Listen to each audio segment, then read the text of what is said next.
Hi. I don't know what to call you guys yet. I don't have a name for you guys yet.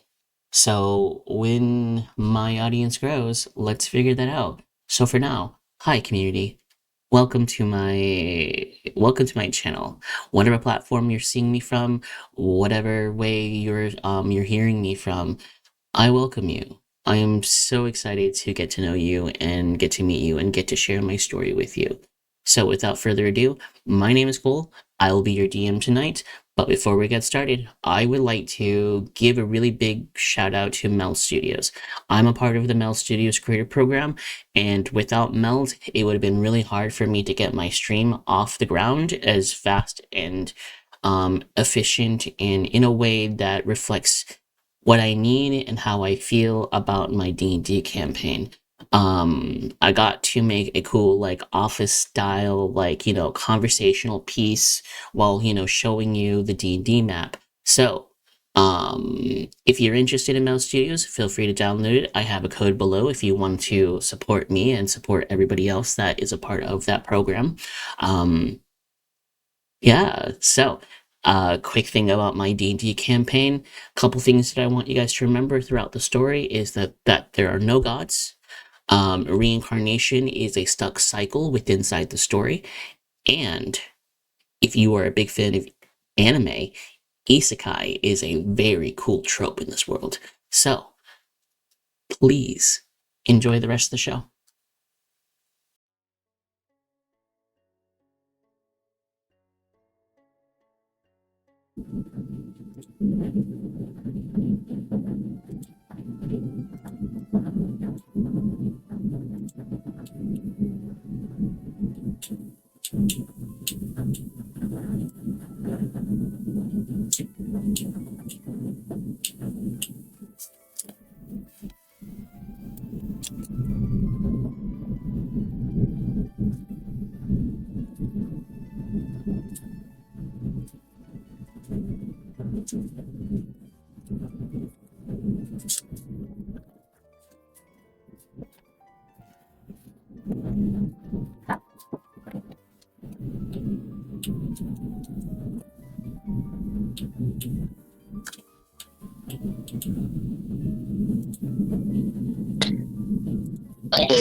Okay.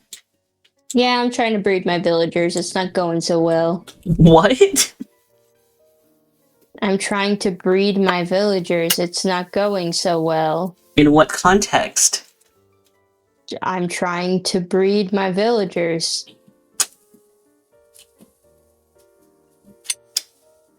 In a Minecraft. video, I'll be the Minecraft. one to say Minecraft, okay. you. Or I could just be trying to breed random villagers. How would you know, Soap?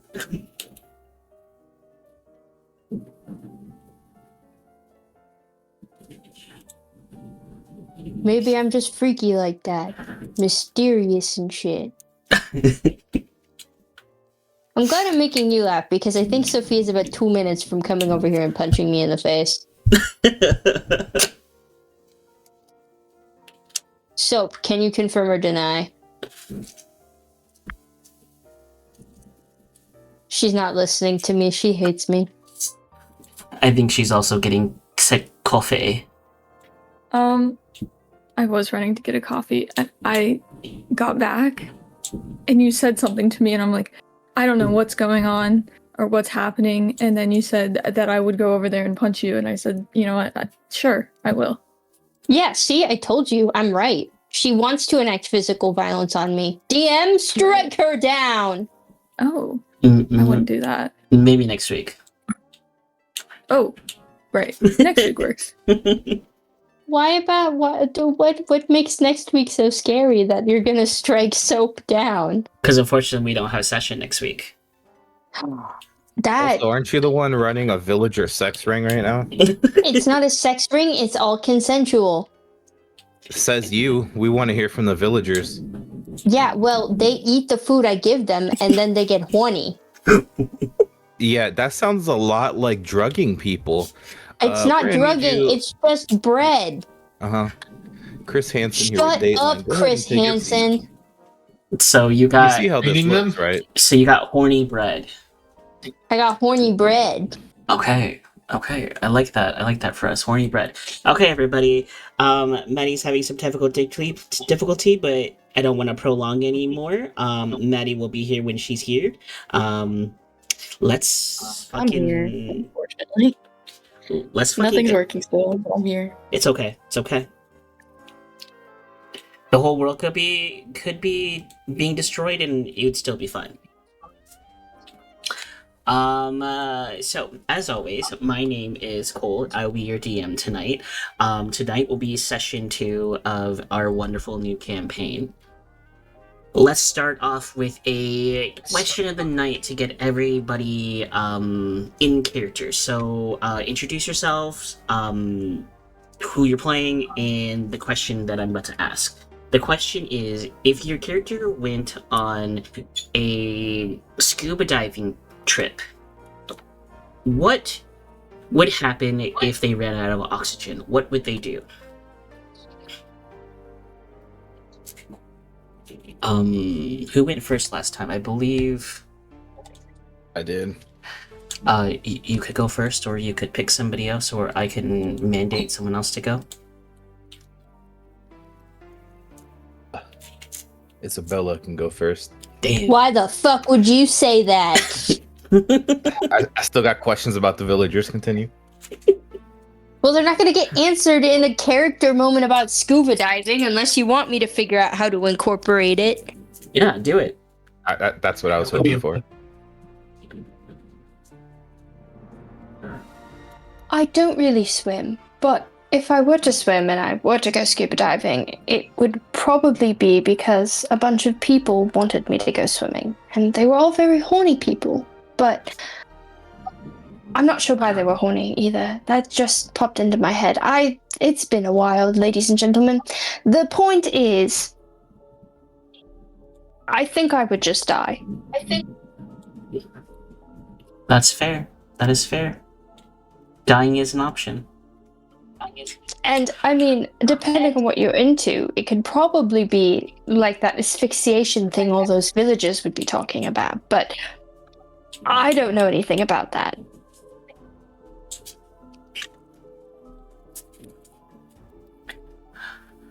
Right. Well, you should pick somebody to go up to follow up on that. Popcorn lethal. I'm lethal. I play who is currently known as the Wanderer. And if I went scuba diving, I would not drown at all. You see, the water breathing can be cast by ritual, does not require concentration, and lasts 24 hours, and I would have no need to be underwater for more than a day, so I would be fine. Logical. I like it.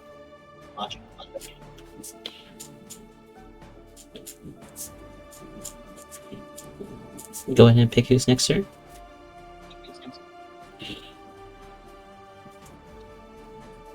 Frank. I am Stubbs. I am playing Frank. And Frank, I am reborn. I do not believe I needing to. Sir, you are breaking up. And you're breaking my heart right now. I heard all of 3 words there. Oh, I am Stubbs. I am playing Frank. And Frank is reborn. And reborn is not needing to breathing. Right. So no breathing. You'll be fine. Yes, I can just, float or walk along the ocean floor and be fine. And there's no horny villagers involved. I mean, they can be. I'm not going to say no to that. I'm sensing some tension here, Frank.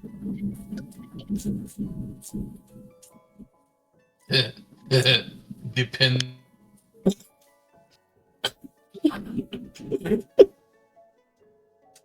Okay. I will throw it too. Soap.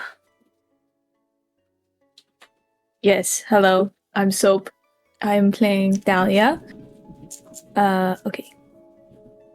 Well, actually, this happened one time when I was just recently found. We went on kind of a royal family vacation, so to speak, and we went out, diving, and I'm embarrassed to admit this a little, but I didn't know how to swim at the time, and so I started not having oxygen as it were, and I actually just called for help, and someone came and helped me. It was all right, and I learned how to swim pretty soon after that.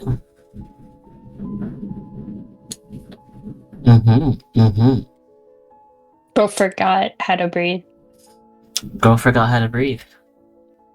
As it were. It happens. It happens. Usually royalty have people who breathe for them, Exactly. Maddie is not here. Maddie went kapooey. It appears she drowned. It appears she drowned. Well, while Maddie gets back, I will just, for now, skip. So, let's give you guys a little recap of what happened. So, 5 strangers were marked with blue butterflies. You guys all came from areas of Frostmarch, Killport, Luther's Gate, and on the road.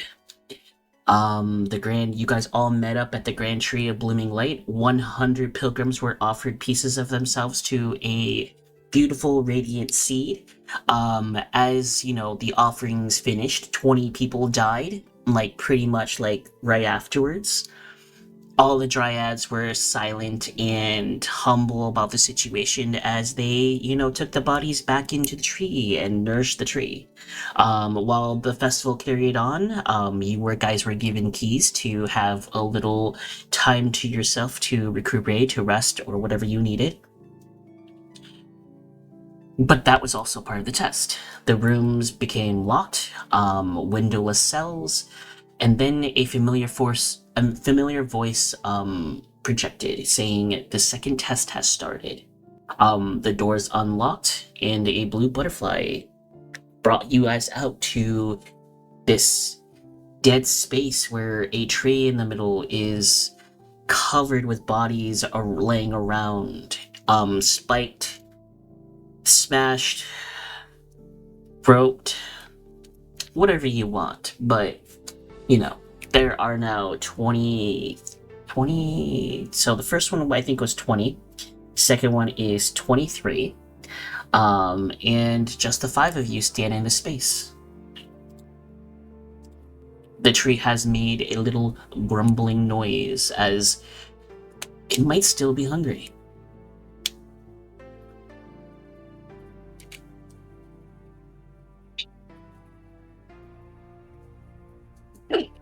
Are we dead ass right now? Frank's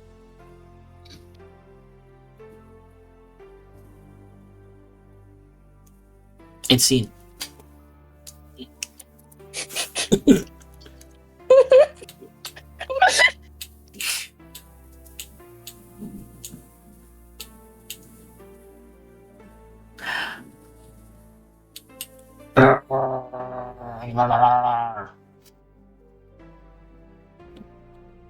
So, there's a dying man in the corner of the room.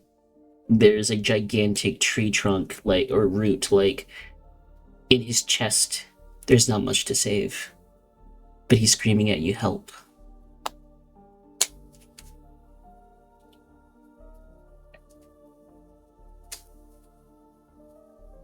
What, is this just a human male?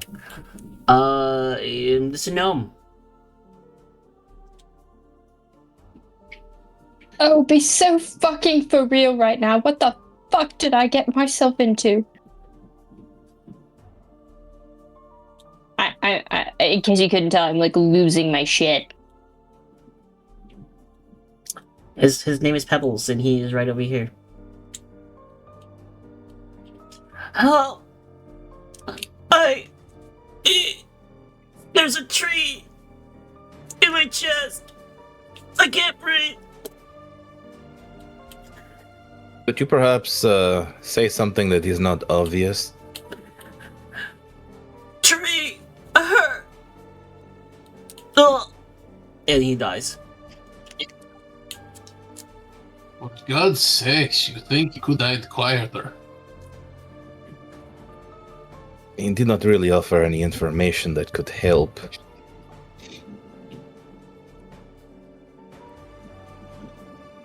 Frank's gonna go over and kind of like inspect the body.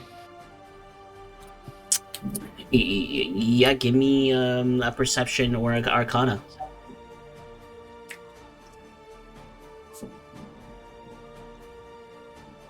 Or investigation. You probably shouldn't do intelligence.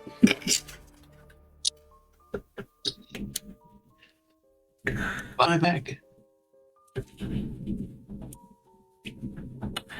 Oh, that's you see a man, a gnome, with a tree sticking out of his chest.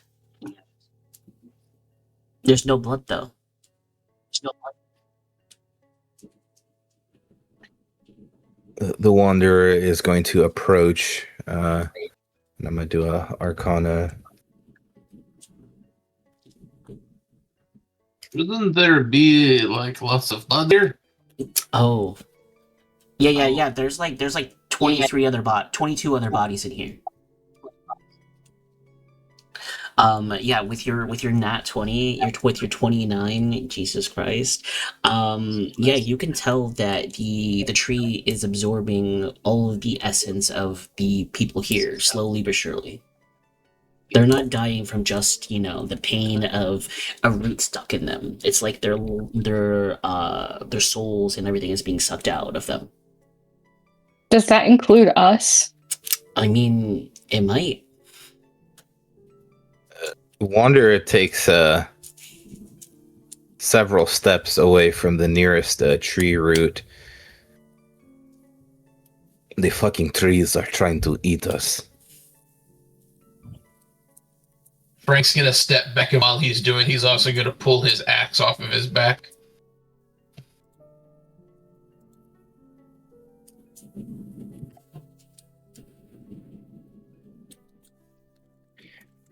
Wanderer turns around to Isolde and he goes, "Fortune teller, could you not see this coming?" So that's not quite how they work. I don't really understand. I don't even know what I'm looking at. This isn't normal for trees.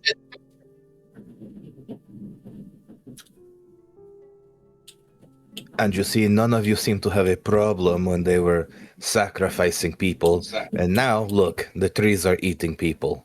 Ever since we got here, it's been people dying for some stupid trees. We need to find a way out of here. Death is normal, but death by tree is quite unusual.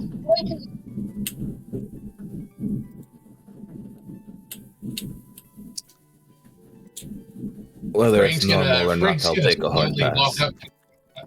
Frank's gonna slowly walk up to one of the tree with his axe in hand. And should I just try cutting it down? The Wanderer takes several steps back and goes, "Yeah, sure, give it a shot." Isolde runs to the nearest far away and watches really scared. Well, you better move how far your character wants to move before combat starts. Shit. Oh shit. Hold on.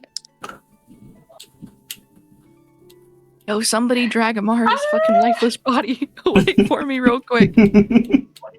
Low key, please. Heard. I moved you. Thank you. I like how you're like, I'm going to edge of the map. Drags her by her vest like a wounded soldier. I'm loading in right now. I'm so sorry, guys. It's being slow, but I'm coming. Are we gonna have to I fight was the just about to tree? chop down a tree. Apparently, has been killing people. Or at least one of them. I mean, this is just a regular tree from the looks of it. We went up there. Well, why don't you go hit the tree? All right, fuck it. Let's hit the tree. The tree seems a little restless, but it's not moving. It looks like the 23 people that it's currently feeding off of is keeping it busy.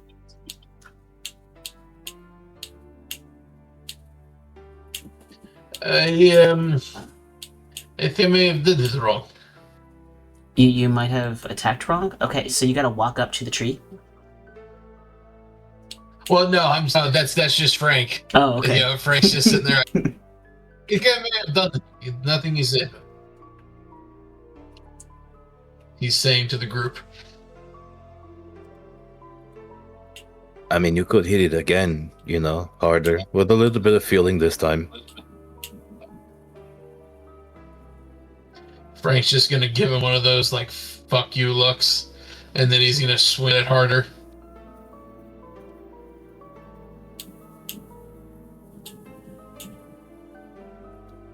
Are you gonna actually make an attack roll on the tree? Oh, do you want? Oh, yeah, no, yeah, why not? Yeah, I would love you for you to, but you'll have to move up though. Yeah, step up. It'll be fine. Yeah, So, not to be a pest, but that's kind of like my role right now. When I'm trying to log in, my name's grayed out. Yep. So Let me kick you. Okay. Thank you. Refresh, and it should do that. If not, I have to restart the whole server. Oh, I'm sorry, guys. It's I'm okay. so fucking pain. Yeah, okay, I I'm got refreshing and it's not. First. Yeah, you'll have to move here. You'll have to be actually like on the tree. Yeah, just give it a couple minutes. It'll be okay. All right.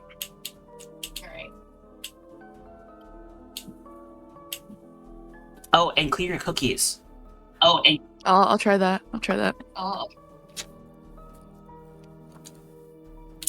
Okay, well, hit the tree.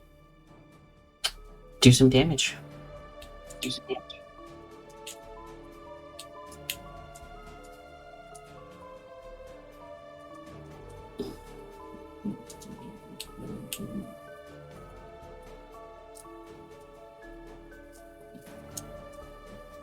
11 damage. Mm-hmm. Don't forget to actually like target the tree. Oh shit, that was wrong. With the key T. So that way it will auto target the tree next time. But yeah, you hit the tree, and as you hit the tree, it's gonna swing back at you.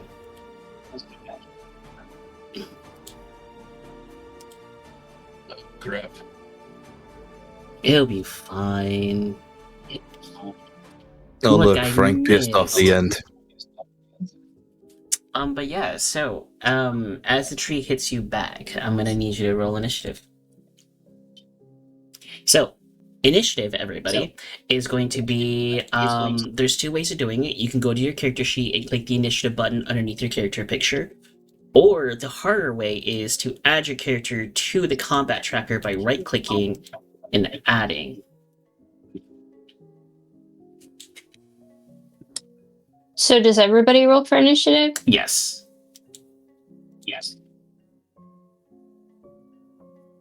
I cannot get in at all. I know. It's okay. Okay. Just sitting here. Sorry.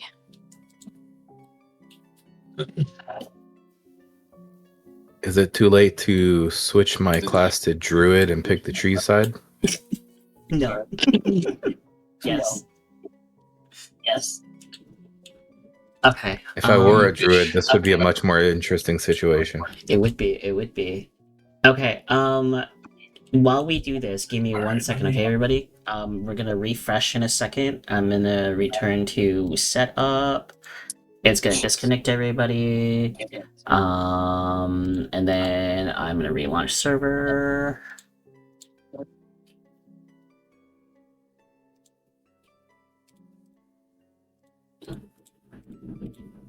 And it should be up for you now.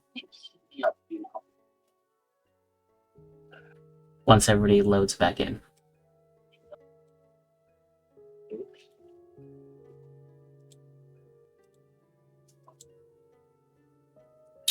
Because if cookies didn't do it, then I'd actually have to do a hard reset.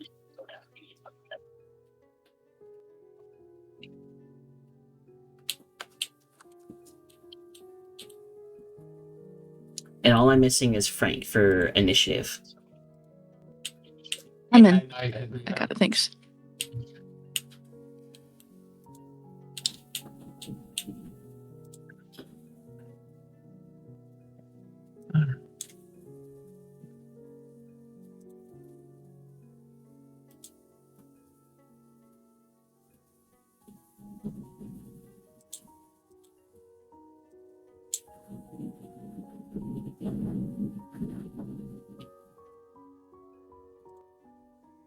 Oh,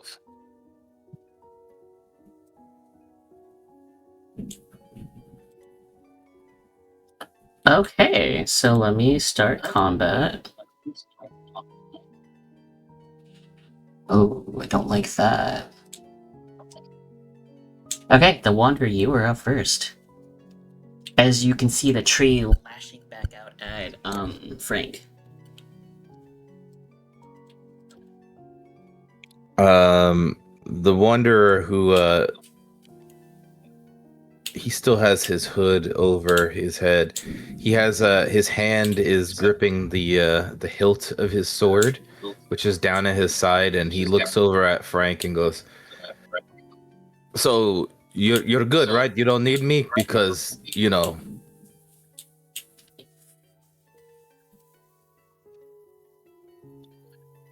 seriously? You could help a little bit. You know what happens if I have to help, Frank. As you talk, the little flowers start to bloom on the tree, and it's almost like an eyeball that like forms as the little like petal, like the bulb. Mm-hmm. Little eyeballs start to pop up.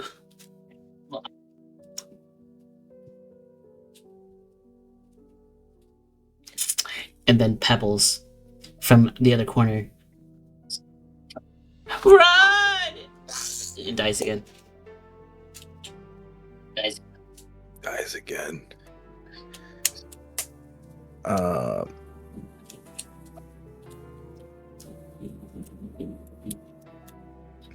Wanderer, he holds his fist out towards the tree and then extends his index and middle finger pointing it at the tree. And as this like light starts to, little ball of light starts to appear at his fingertips, he says again to Frank, "So do you have this or not?" Could use some help. Don't know why I keep you around. I'm going to fire finger guns. Don't Oh, I forget. forgot to retarget the tree. It's okay. 1 second. I forgot we reloaded. Okay.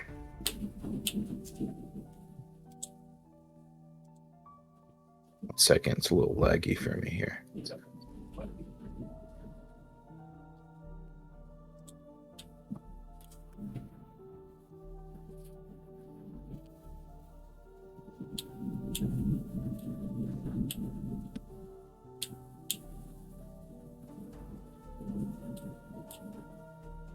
Yeah, a 19 hits.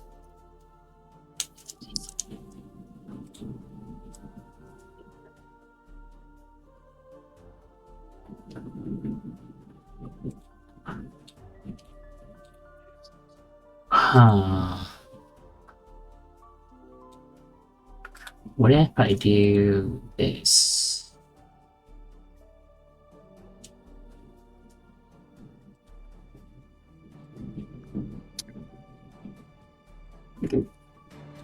Is that a health bar? Maybe. Sheesh. So you guys, Frank would be the only one who could see this. I'm just saying this in case at some point you guys change positions. Where's Izalde? It's me in the corner. It's me in the spotlight. Oh wow. Losing my religion. Actually, I don't know how far you can see, but you might be able to see the Wanderer's eyes that were just like regular sort of grayish eyes. The sclera of his eyes are no longer white, they're black.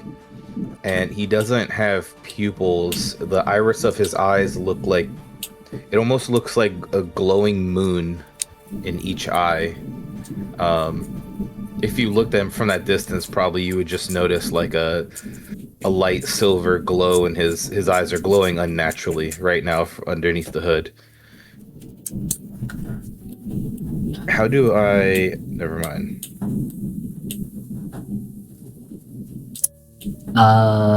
Thalia, you were up. Okay. Dahlia's feeling a little creeped out by all the eyes on the tree. It's like, that's a bit much, don't you think? She's just gonna move a little bit. As you walk forward, they all turn towards you. Hey, so you... I don't really think this is supposed to be here under my protection, so I'm just gonna get rid of you, thanks. And she's gonna cast innate sorcery on herself. And then she is going to cast Sorcerous Burst on the tree.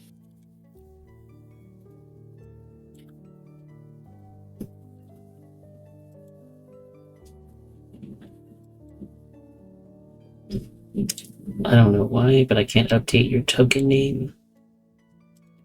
Yeah, 16 hits. Great. Damn.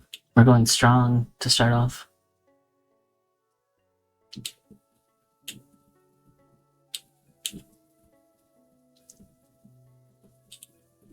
I can't update your character name.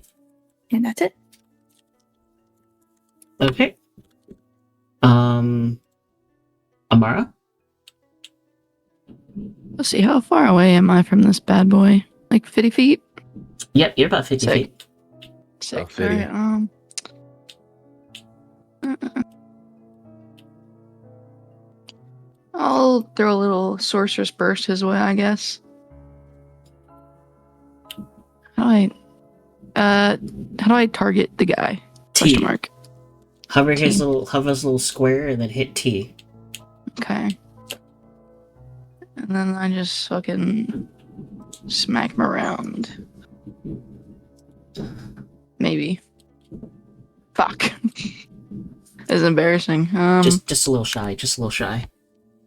Guys, I have performance anxiety, guys. Leave me alone. Stop looking. Yeah, awkward. awkward.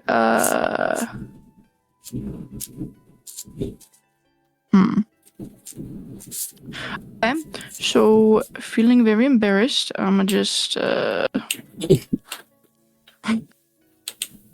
gonna see what else I got here.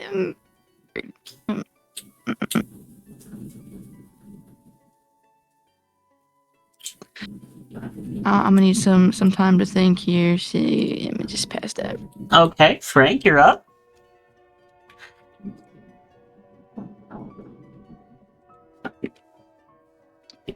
Right, well, I'm going to activate my rage.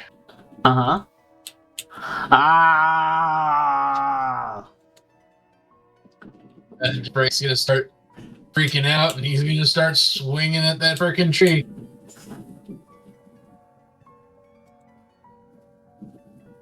I can't enable your rage for you.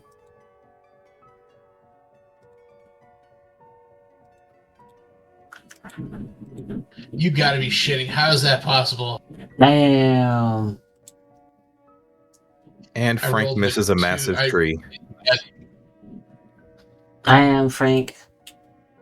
Worst Oh, lumberjack dear. ever. You got a double nat 1, Frank. Oh shit! Double nat 1. How did that even fucking? So how much damage does he take don't from the even know. recoil? You actually have cleaves, so what is your strength bonus?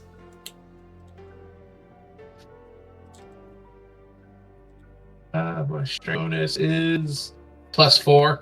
So you still managed to clip the tree 4 damage, okay?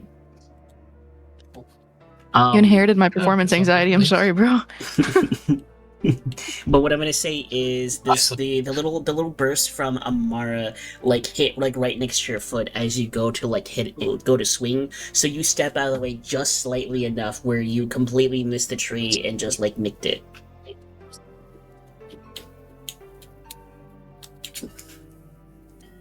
It's not your fault. It's Amara's.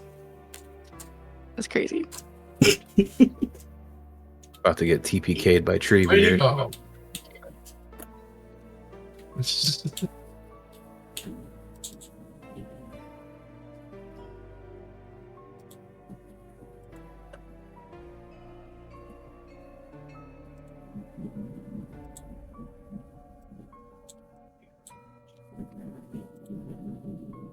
Don't forget, you have to end your turn if you are indeed done with your turn. Oh yeah, sorry. Okay.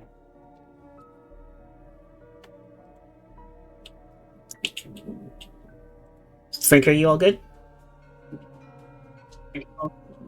Yes, I am good. Okay, I'll pass your turn for you.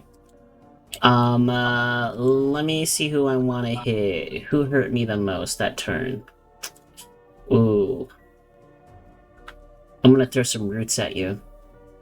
They're gonna come up right from the ground. They're gonna hit you. Thalia. Uh-oh. Oh, it's okay. I rolled a nat 1. This game hates me. And you guys can't hit this tree. Come on now. It's basically stationary. I just woke up. Isolde? Yo. Okay.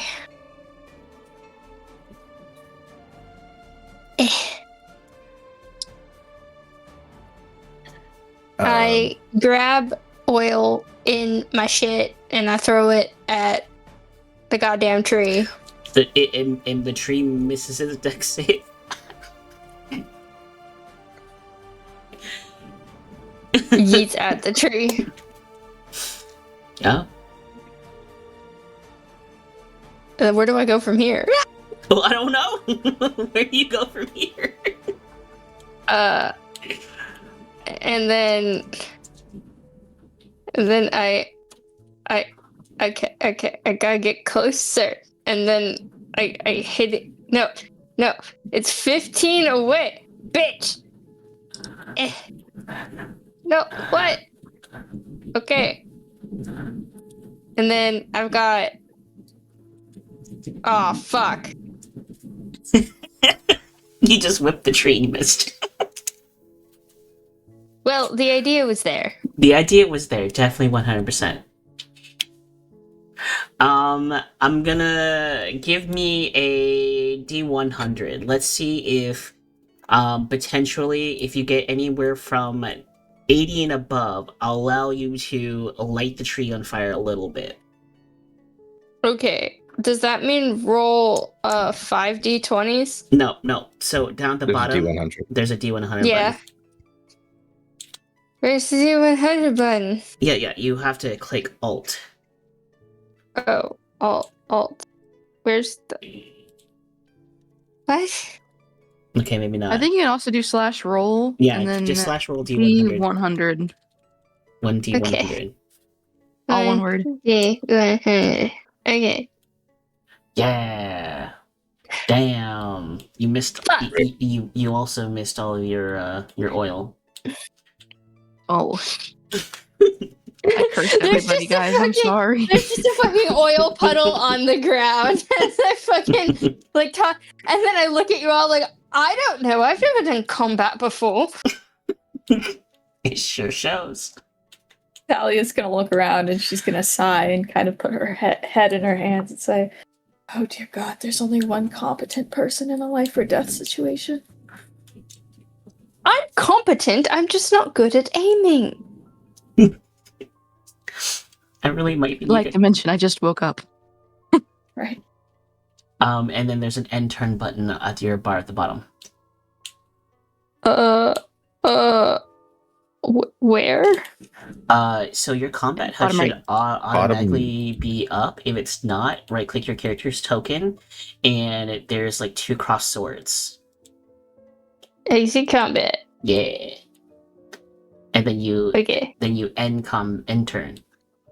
Oh, you exit combat. Wow. Oh no. Okay. Enter. Yeah. Let me. Where were you in the combat? You were like 9. Something. 9. We'll just go 9. Here we go. And then this combat tracker's all fucked up with. Hello, combat tracker. Okay, here you go. The Wanderer. There is some oil on the tree.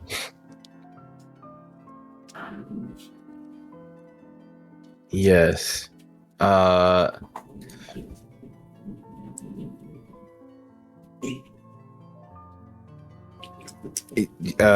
He's going to open his hand that he fired at the tree with, and these magic circles of blue energy will appear in front of it as he says, Temporis Sistilio. And I'm going to cast... If this will open. Moment to Think. Okay. Which will stop time briefly for me. And then, do you want me... I want to do Arcana on the tree. I'm trying to see if it has any sort of magical weaknesses or is using any sort of magic against us. Do you want me to re-roll? Yeah. Give me an Arcana check. Okay.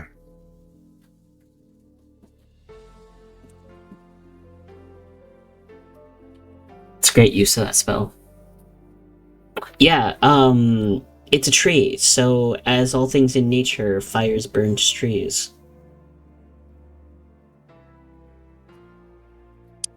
Would I know if like burning the tree is gonna stop it immediately? Probably not.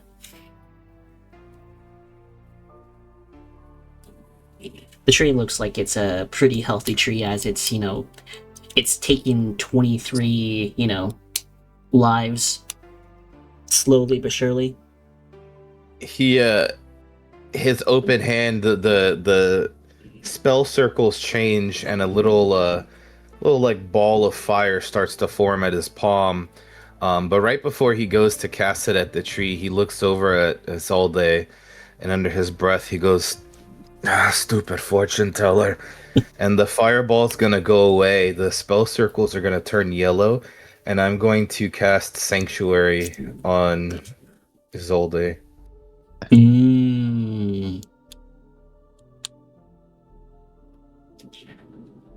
What the fuck is this? What is this? Oh, you targeted the tree. The tree. Whoops. It's okay. Hold on, let me fix it. Don't delete it. Okay. I can copy and paste the effect onto her character sheet. And then I can remove it on his. Yeah, look at that. Sweet. I'm gonna add a little light source in here to make it a little brighter for us.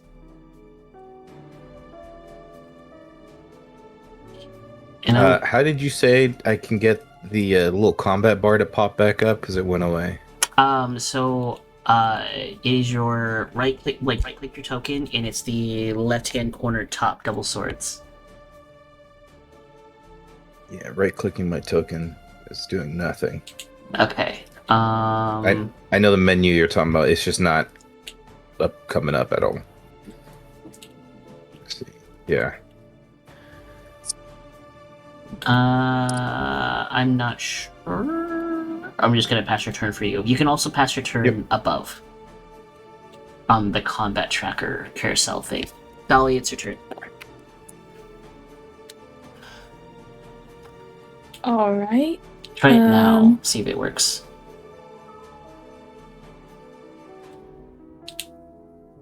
Negative. Let's see. That's so weird. Let me see if I turn it off and turn it back on. No? Nah. It's literally like, it's like no response.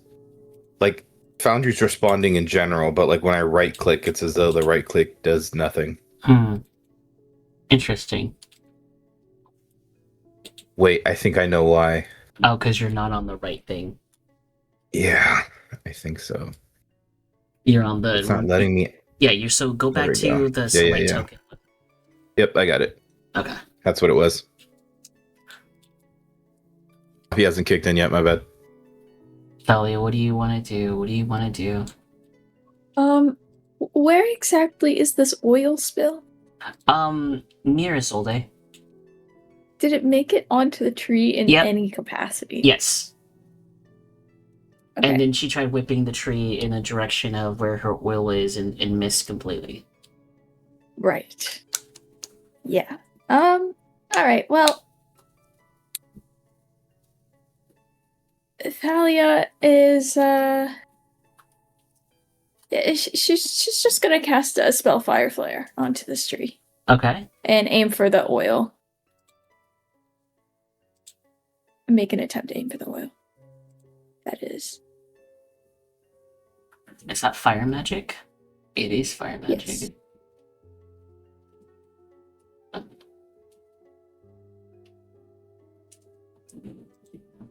Okay, that hits.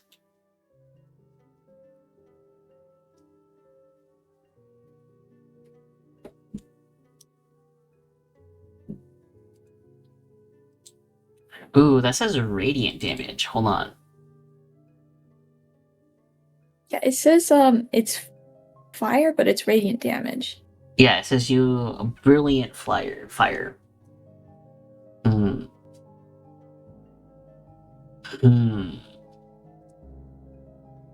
What spell did this come from? Oh, it's the new book. Okay.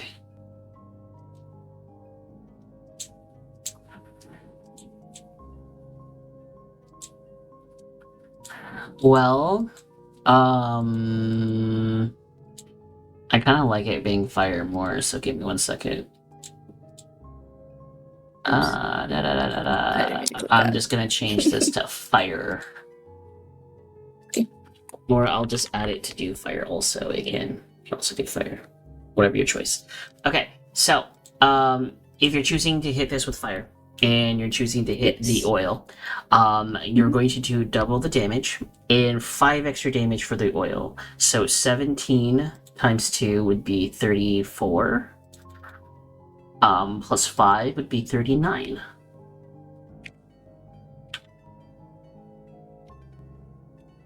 That is, that was a good hit. Okay. Anything else? That's all. Amara. The tree is burning. Alright. Yep. It do be burning. She's gonna lock in a little bit here. Now that she's actually awake. I'm gonna do innate sorcery on herself. Okay. Just so I'm not as unlucky as before, and then, tried and true magic missile, why not? Don't forget to, when you roll your attack rolls, that you guys are doing that at advantage, because your innate sorcery allows you to have advantage on attack rolls. Okay, I just hit cast, but okay. It doesn't really give me an option yet. Yeah, magic missile does auto hits. Okay, so here's a roll. What does your magic missiles look like? Green. Nice. Yeah. So, question: does it not roll all three of them? No, it doesn't. Shouldn't it? Do I have to do it 2 more times, or what? Like, Yeah. sorry. Yeah. Just roll a 2d4 plus 1 or plus 2. Okay.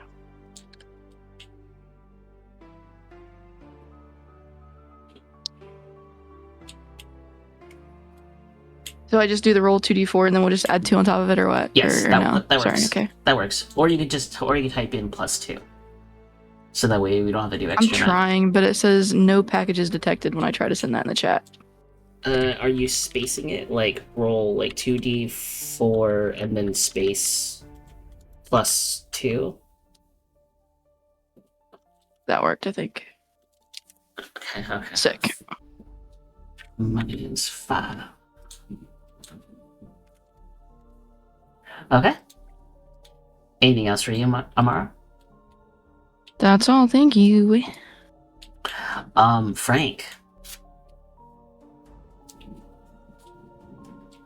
There's a burning tree in front of you. Bob Snow's just gonna keep hacking at it with his axe. As he's doing it, he's just gonna yell, "Die, you stupid fucking tree!" That's an at 20. Nat 20. Yes. Damn. I don't think my tree's surviving, guys.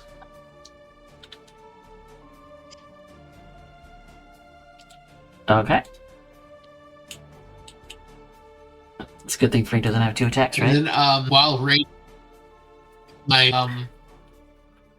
full range strike, that's when you hit with melee attack, you can use bonus action to deal 2d4 damage to the target. Okay.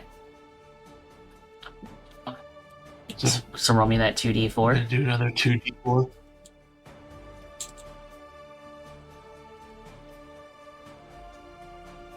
Okay.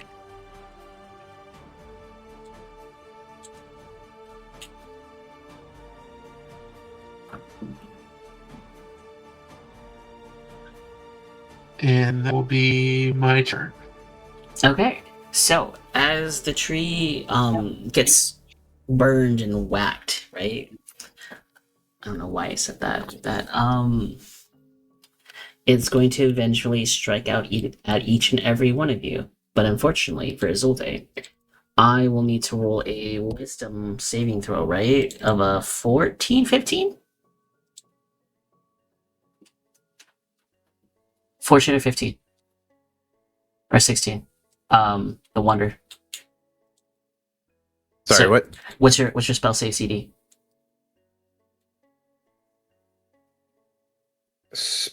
My spell save? Like for casting a spell? Yes. 15? Yeah. Okay. Let me make me that wisdom saving throw, and I won't make it. So Isolde is free. You will not get hit, but I will be hitting every single person as all the tree roots start to go. It'll last. That hits. Do you have shield or anything? Will shield save you?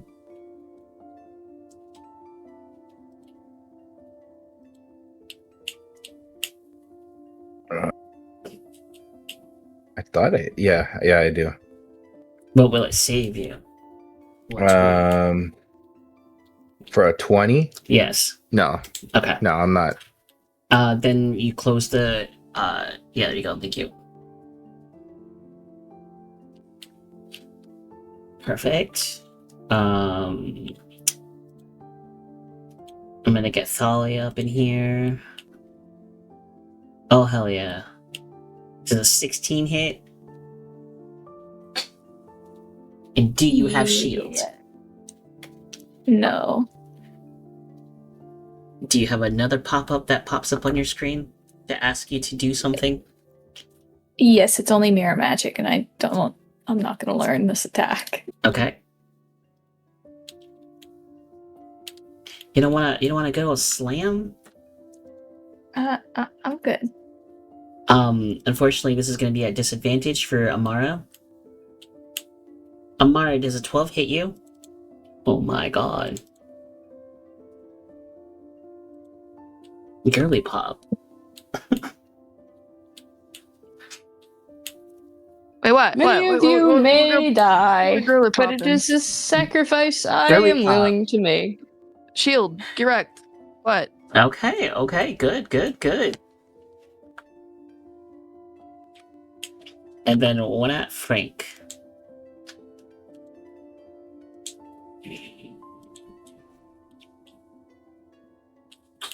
Ooh, Frank does 23 hit? Yes, it does. Damn. Okay, that's my turn. It's Olpe. Did anybody get hit by that? Did Frank get hit by that? Frank did get hit by that. I got hit by that. Balls. And Amara did not get hit by that. I don't know why. Why did my hit points go down? Did I get hit by something earlier? Or what? No, for some reason. No, wait, now it says I'm dead. Hello? Question Hello? mark? Hello? Don't edit anything. Hello? Let me No do one it. can hear. Let me do it. Okay, there we go. Thank you. That's much better. Thank you, fella.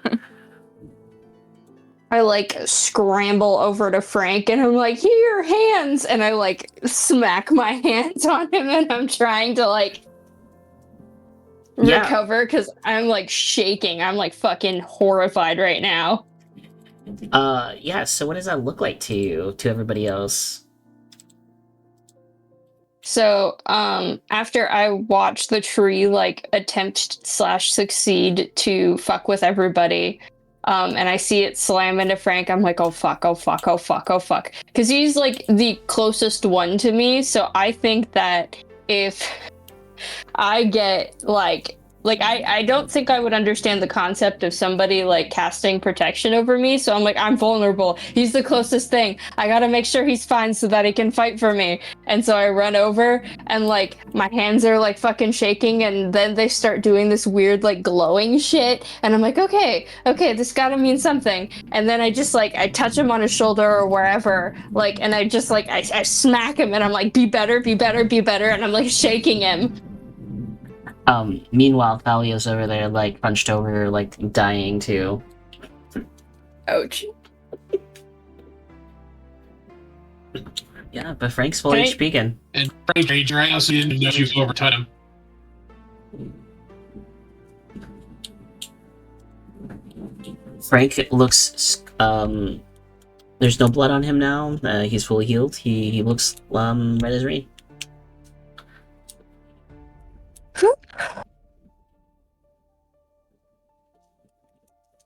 For you, other celestial type, people, to use some glowy hands.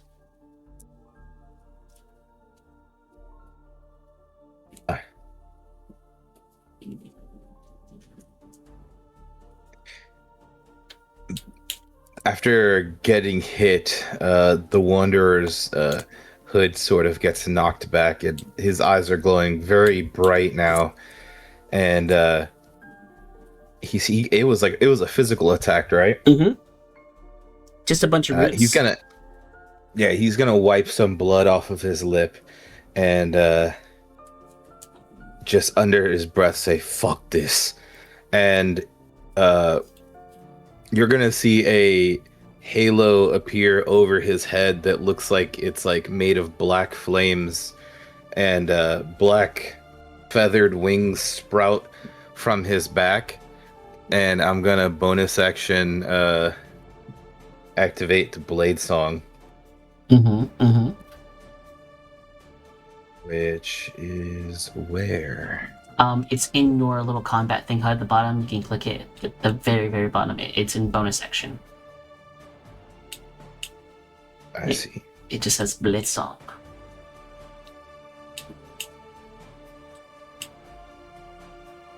Why is it asking me for a Constitution saving throw? Probably for. I don't know. Oh. I don't know. I was gonna tell you, but I don't know. Got it. Well, that doesn't look good. Oh, because you were concentrating when you got hit, so. Mm. So that would mean Sanctuary falls off, right? Because Sanctuary. No, Sanctuary is not a. That, don't worry about it. So did it work? It didn't work. Hold on. Mm-mm. Let me troubleshoot this. I don't need concentration for it, I don't think. You do not. Do not use a consumer item. I just don't know why it's not going in your character sheet as a thing.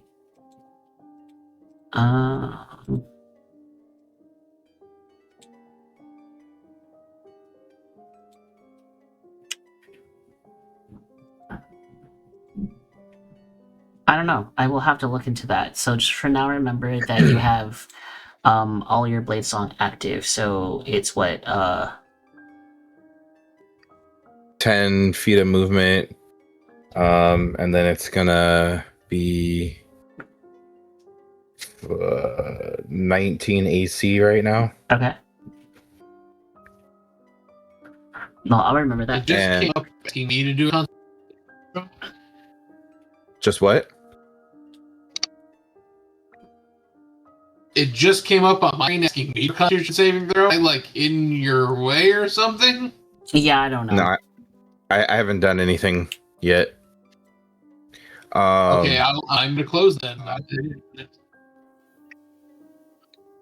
So yeah, you guys see a black flaming halo over his head, and these massive black feathered wings sprout from his back, and he's going to fly over the tree. How tall is the tree?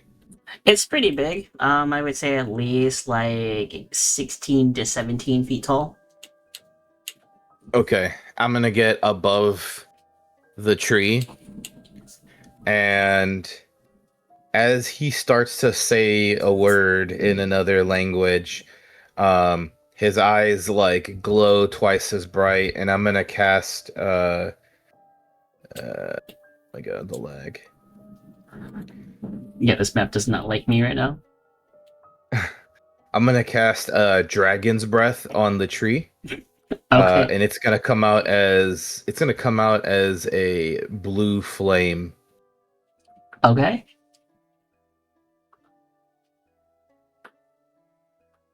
So just don't forget to target. Oop. Oh, I that just broke my system. It just what? I had it targeted before. I don't know why. It's not the target system. It's where you put that cursor for the thing. I didn't realize where I was clicking. Yeah, it's okay. Let me take that off. Give yourself back. I'm gonna cast the spell again, but this time don't use a resource for it. Okay. And then try it back. Oh, I can also just refund you your resource. There you go.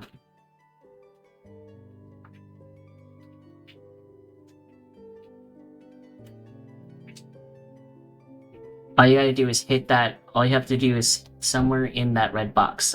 So your marker has to hit that red box somewhere. So when you hit it down.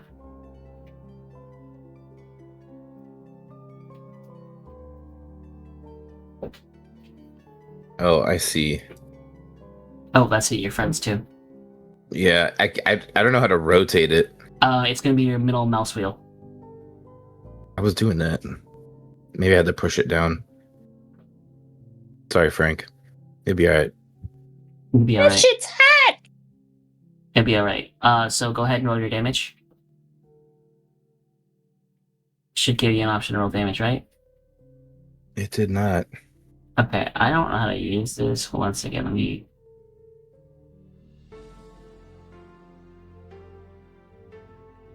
Do you want me to just roll the? I think it's 3d6. Yep.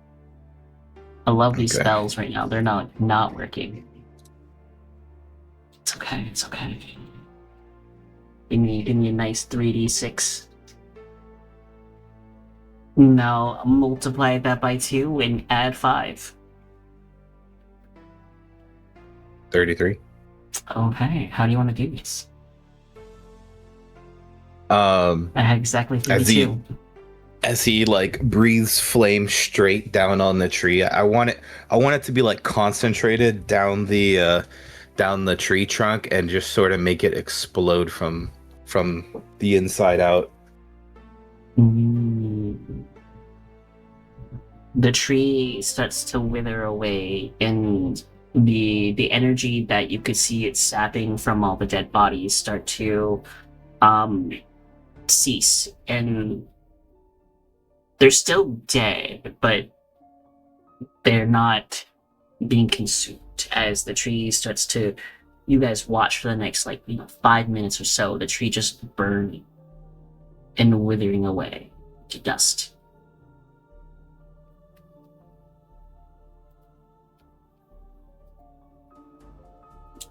So why didn't you do that earlier? So he's hovering. He looks like a kind of like a dark angel right now as he's hovering above where the tree was. Um, and he has this. I wouldn't say he has a bit of concern on his face as he's kind of like looking amongst the three of you, not Frank. And he's sort of hovering there, like almost like he's waiting for a reaction. What the hell? I had that.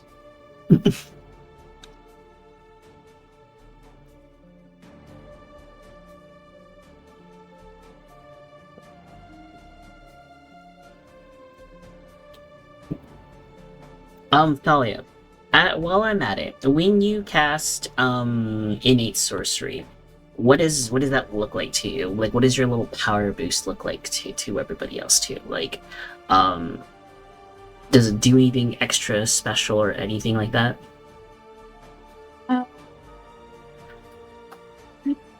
I think it probably manifests in like a very, very faint kind of golden glow, kind of reminiscent of some of her roots. Okay, okay. So everybody right now is a little bit glowy. You got Isolde, who has like this like beautiful light like consuming around her that's like protecting her. It's warm, it's nice, it's beautiful. You got Frank, who's like, covered in like ashes and little bit of lightning energy almost coursing through his body as he's raging. You got Amaria over here, like also having some like green energy flowing around her. What what's weird about it is everybody looks like a little bit of something different, right?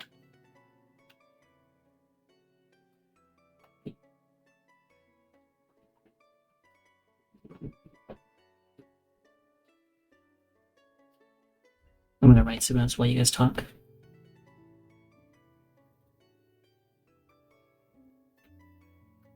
Frank's gonna walk over to Evan and just look at him like, "You didn't have to do that. I had the thing." The Wanderer lands next to Frank, but the his halo and wings remain. His wings kind of fold over him like a cloak over his shoulders, and he kind of looks at Frank and says, "It did not look like you had it at all."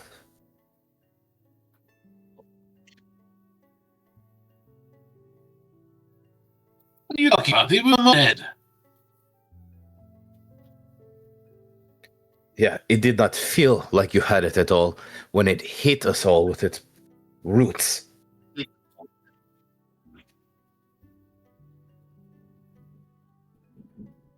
What? It was a sketch.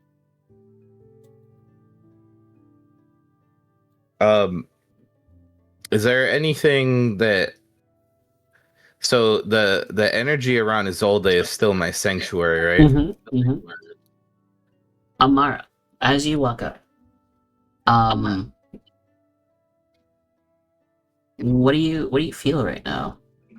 What are you thinking? Well, that was a shitty fucking nap. I don't know. She just kind of like she's been prepared like her whole life. You know what I mean? For if she needed to use it, she could. But then realizing it's a little bit different in person. You know, it was a little bit close for comfort. And she's kind of like looking at the ruins of everybody, and she's like this is it's gonna be longer than I thought it'd be. But what about? But that's kind of why she walked up to the princess here, trying to check up on people, I guess. But what about the magical essence? So said, people. I don't wanna say it out loud for you. Mm-hmm. Fucking ass more. I don't know, man.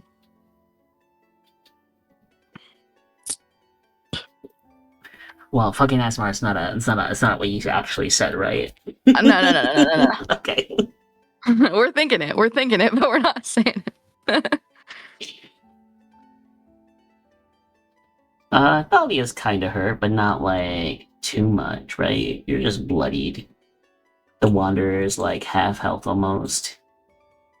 Frank's at full HP, Isolde's at full HP,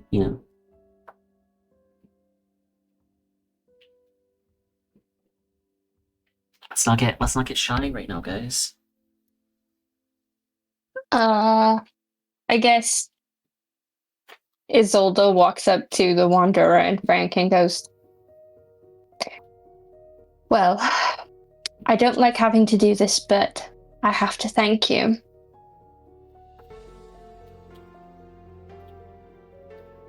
You, Frank, not so much, but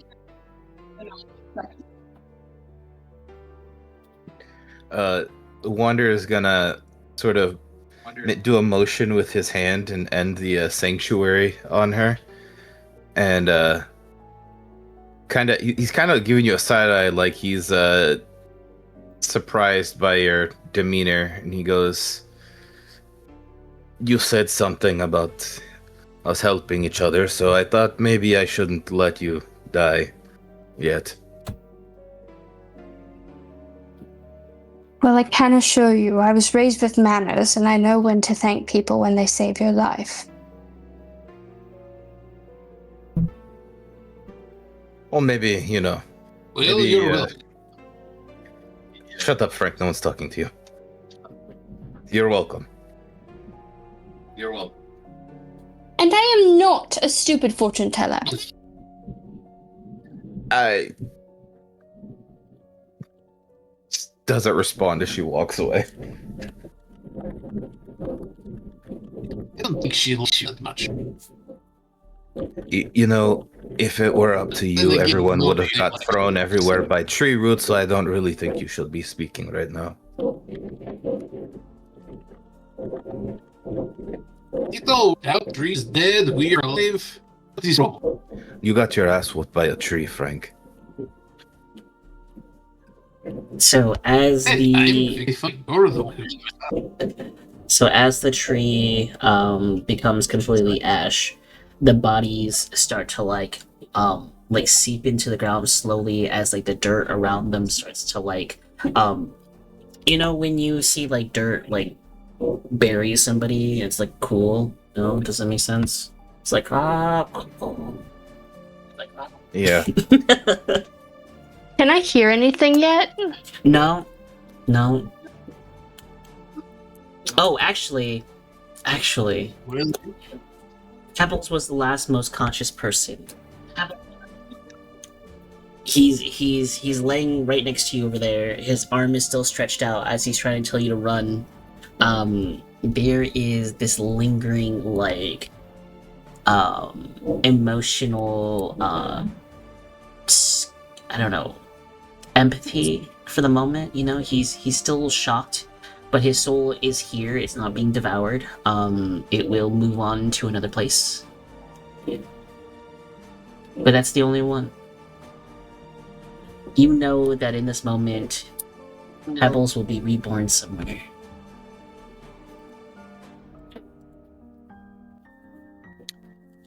Was there Well, she's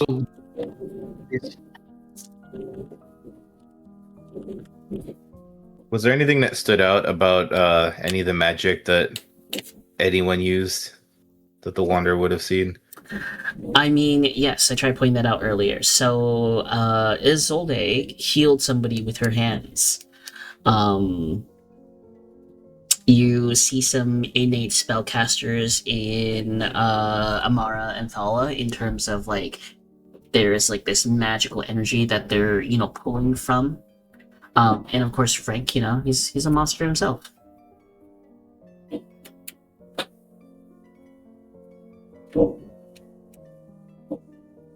The healing Did hands they- one is the most important part. Yeah. Yeah, I want to react, but I feel like no one's reacting to the fact that I the know. Wanderer looks like something that is like, you're supposed to murder on sight. My But- bad. I was drinking. But maybe it's okay. If that's what you meant earlier, yeah, I think that Amara would notice because she's pretty well versed in like everything kind of magical. So she'd definitely be giving you the side eye. But seeing as we're all okay, she's kind of letting it slide. But say after she checks that the princess is okay, she's gonna like kind of shimmy up next to you, kind of like gesture with her hands like up and down, like hey, so the wing thing, what's up with that? And she's gonna keep her voice quiet just so that way, like, not to draw too much attention, but like it's obviously kind of eating at her a little. I don't understand. What do you mean? The wings, the halo. What's up with that? We're all friends here, right? He glances up at this like black flaming halo, like she just pointed out a oddly colored hat he's wearing or something. It's like it's just an illusion. Yeah. And that might work on anyone here but me. So we could be honest with each other, or I can figure it out. I think you want to be friends with me. I have been told that before by people who then thought it would be better to see me burn, so you'll excuse me if I exercise a little bit of caution.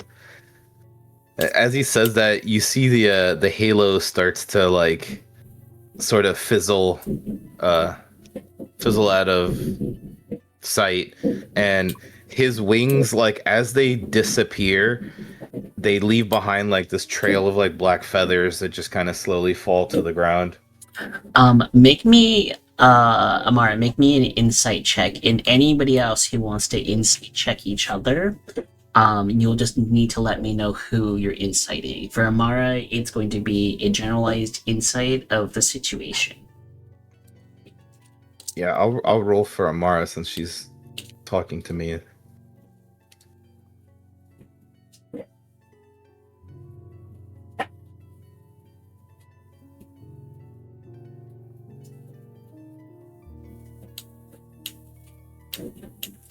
Mara, so you'll notice that there is something different about the way your magic operates in this space.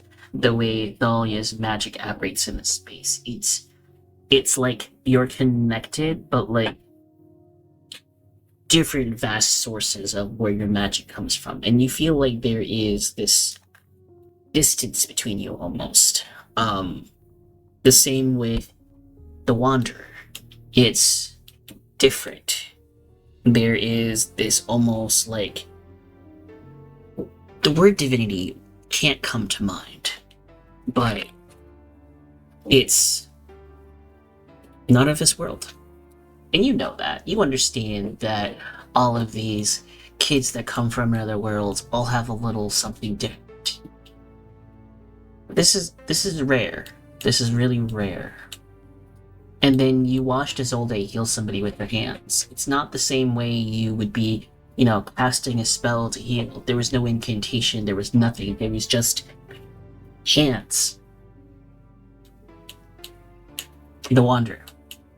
Maddie, give me, what does your face look like right now as you're scrutinizing people and scrutinizing the situation? Are you like calm about it, frazzled? Are you showing any emotions or anything like that? No, because of her upbringing, she's kind of calm. I think the most that you would get is that there's a slight uptick to her brow, like, and her eyes are a little bit sharper than normal, as if she's kind of trying to, like, see into your soul, you know? But overall, just at a glance, like, she seems very calm.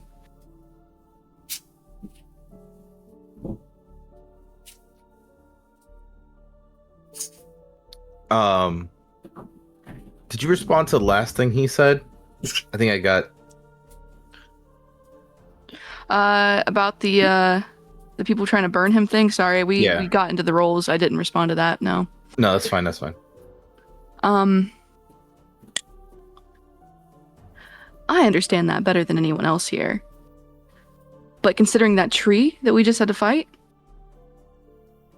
you know what they say, keep your friends close and your enemies closer, so I want to know, which one are you? Are you my friend or are you my enemy? Can I trust you? I suppose that depends. Are you a god or a demon or a devil? Well, excuse me? I thought we were speaking bluntly now. Again, there's not really like any divinity, so she's kind of like taken aback by the question. She's like, excuse me? I have no idea what you mean, but whatever it is that you've got going on, please keep it in check. I wouldn't want any casualties to happen. I may not care for many of you, but it doesn't mean I wish you to die. He raises a brow. Do you mean many of you? I mean, I don't know you from the creation of time. I'm here for myself and myself only, and I need a team to do so. We're speaking bluntly, are we not? So I would like it if we could all make this out, unscathed. We need to be a team, and we can't do that if we're going to lie and hide things from one another. If there's anyone here who knows secrets, it's me. That's me being transparent with you. Well, trust comes with time, and I don't know if you're paying attention, but I saved the fortune teller and killed the tree, so I would say I'm doing pretty good as far as teamwork goes. That is true, but you come with magic that not many of us have seen before. And we could gladly rope the rest of the group into this conversation if you'd like, but I'm coming to you as a friend. Hence why I'm not making a big fuss of this. So yes, I'm doing my own olive branch extension here. So as I said, we can see eye to eye, or we can sit here and argue like children. Are you a friend or are you a foe? That's all I'm asking. Can I trust you? As long as you don't move against me, you can trust me, but understand you came with words. I exposed myself to all of you in order to save you all, so I'm not exactly hiding anymore. So then what are you if you're not hiding? What is this magic? It's not from where you're from. She kind of clicks her tongue. And what of your friend? Is he like you? Oh, Frank? No. Frank is Frank. I see. Very well then. I suppose I'll have to trust you. And I suppose you'll have to trust me. And she kind of extends her hand to you, and she reckons that you probably won't take it, but she tries to show a nature of, of good faith still. Would you take her hand? Yeah, he takes her hand. Okay. So we have an accord. It's a pleasure to meet you. What was your name again? They call me the Wanderer, but my name is Azrin. Azrin. My name's Amara. I'm sure we'll get along swimmingly. Anyway, I should go check on the princess. Thanks for this chat. And she kind of like winks at you and like walks off. But the wink is obviously like a sort of friendly little flippant thing, not really anything untoward. I go back to my chickadee over here. How are you, Princess Thalia? Dahlia has kind of been going through it since seeing everything with the Wanderer here. She sees the halo and the wings, and it reminds her of someone that she used to know and used to care about, but someone that maybe betrayed her, and especially those eyes that glowed like moons. And she's been looking at it and struggling and keeping herself contained as she's relatively hurt, but is keeping up appearances with it. And upon seeing these oh so familiar eyes, she is going to take her finger and point at the Wanderer and cast message and just look at him directly and says, "Who are you really?"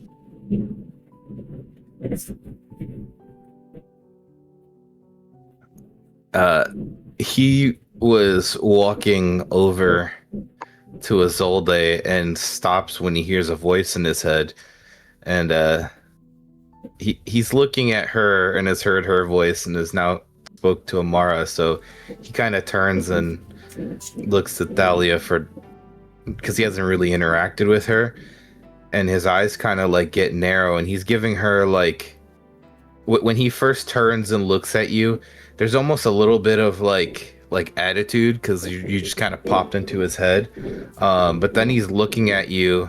And can I roll insight? Is that what I would roll? Yeah, you could roll insight. Okay.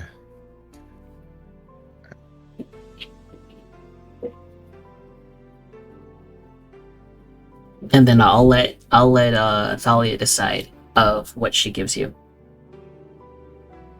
With a 15.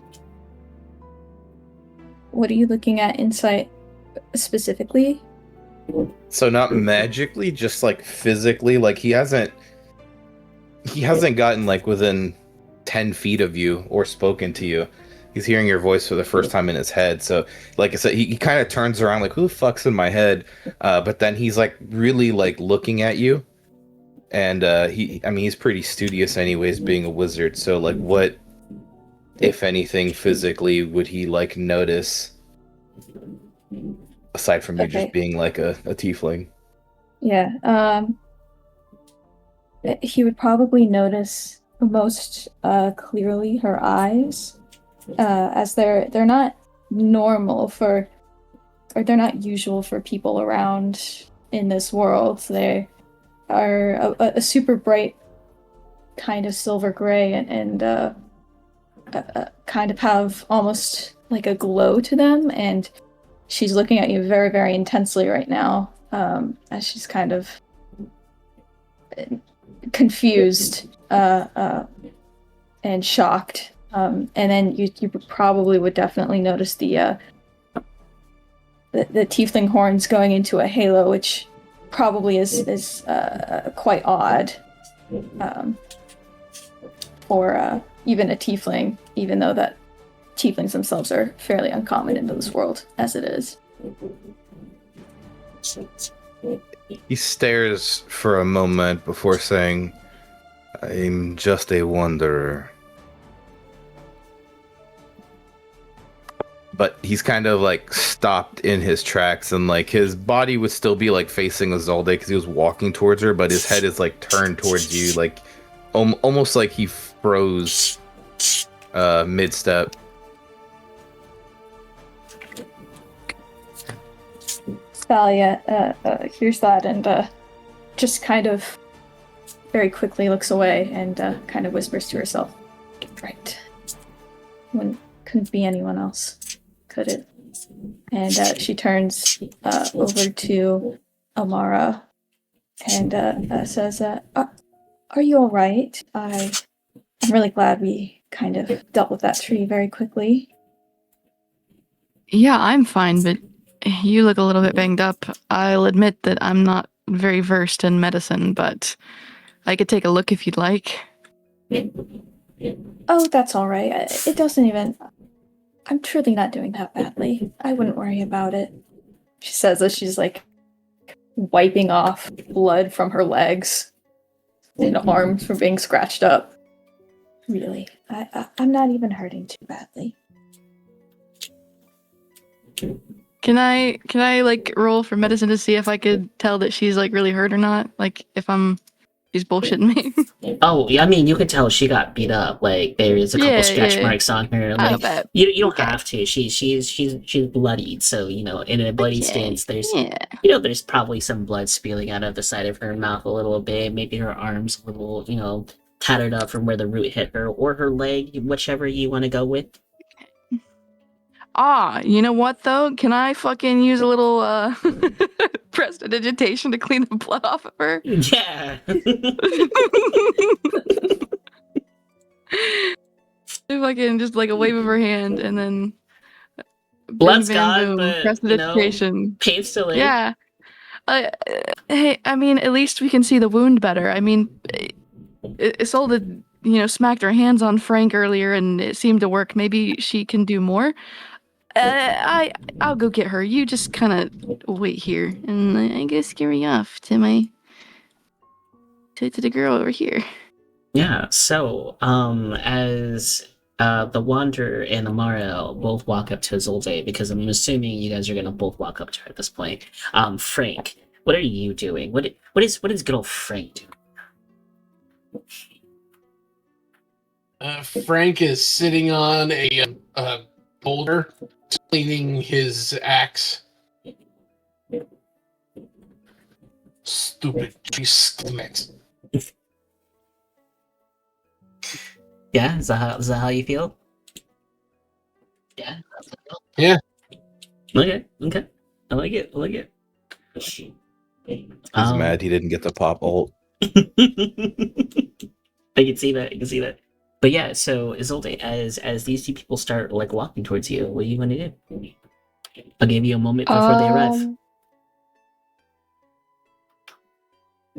I think I would be trying to sort out what the fuck I'm wearing. So, cause I just like threw myself a shit ton around. So normally I wear like a longer skirt. So at this point I'm like, well, it's all fucked up. So I'm like trying to rip it a little bit shorter and like trying to make sure that my very special cloak is okay and like making sure that it didn't get ripped.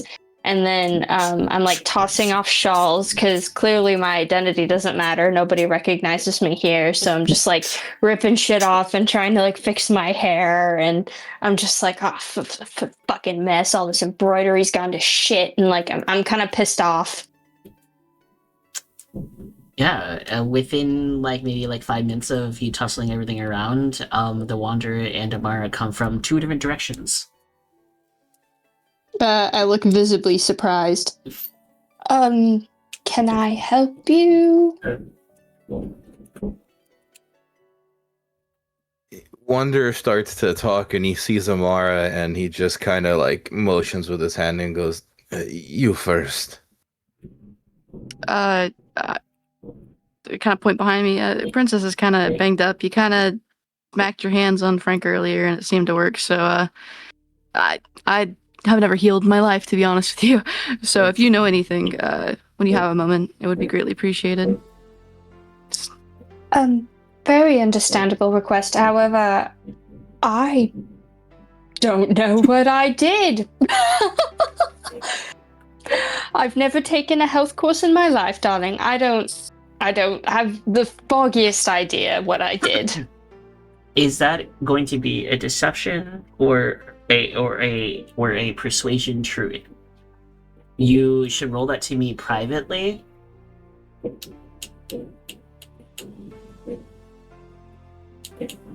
Private to game masters, right? That's that's the setting. Okay. Yes. And then do you want me to roll a 20? Wait, there's the thing. Yep. So either or, and then I'll go from there. I won't let her know if they're lying or telling the truth. I will just continue. Where? It's our secret. It's my secret. I hate secrets. Teehee. Since you got that high, everyone, I'm gonna let you decide how you wanna continue this conversation. Amara. Yeah. I'm gonna let you continue. She said that she doesn't know how. I seen you do it. So are you saying that you're not willing to try again? Less of a willingness and more of I'm fucking exhausted, darling. I hardly left that in one piece. I have no idea what I'm doing. I think I would end up hurting your princess more than doing her good. The Wanderer sort of decides to try to help her out and looks at Amara and goes, she might be tired. Certain spells can drain you more. I have a health potion, I think she can have. Amara just kind of pinches her nose and just kind of waves it away and just like, handle your conversation, and then if you would like to give it to her, feel free to do so. She's obviously just kind of fed up with everything, maybe a little bit just overstimulated. She knows that a lot of people are not being totally honest, and that kind of peeves her because of her background, so she's kind of just gonna walk away. And that's just based on her, the body language, not out of anything else. Just saying. Yeah, so Wanderer and Isolde before Thalia walks up. Is there anything that you guys want to discuss or say privately? Yeah, when Amara walks away, Wanderer looks at Isolde. He goes, so 2 things. One, I think I'd like to have a conversation with you at some point, away from people. And 2, you never told me your name, so, that's why I keep calling you Fortune Teller. And then as Well, you reach let's... Oh, sorry. my bad. No, go ahead. I didn't know you were going to respond. My bad.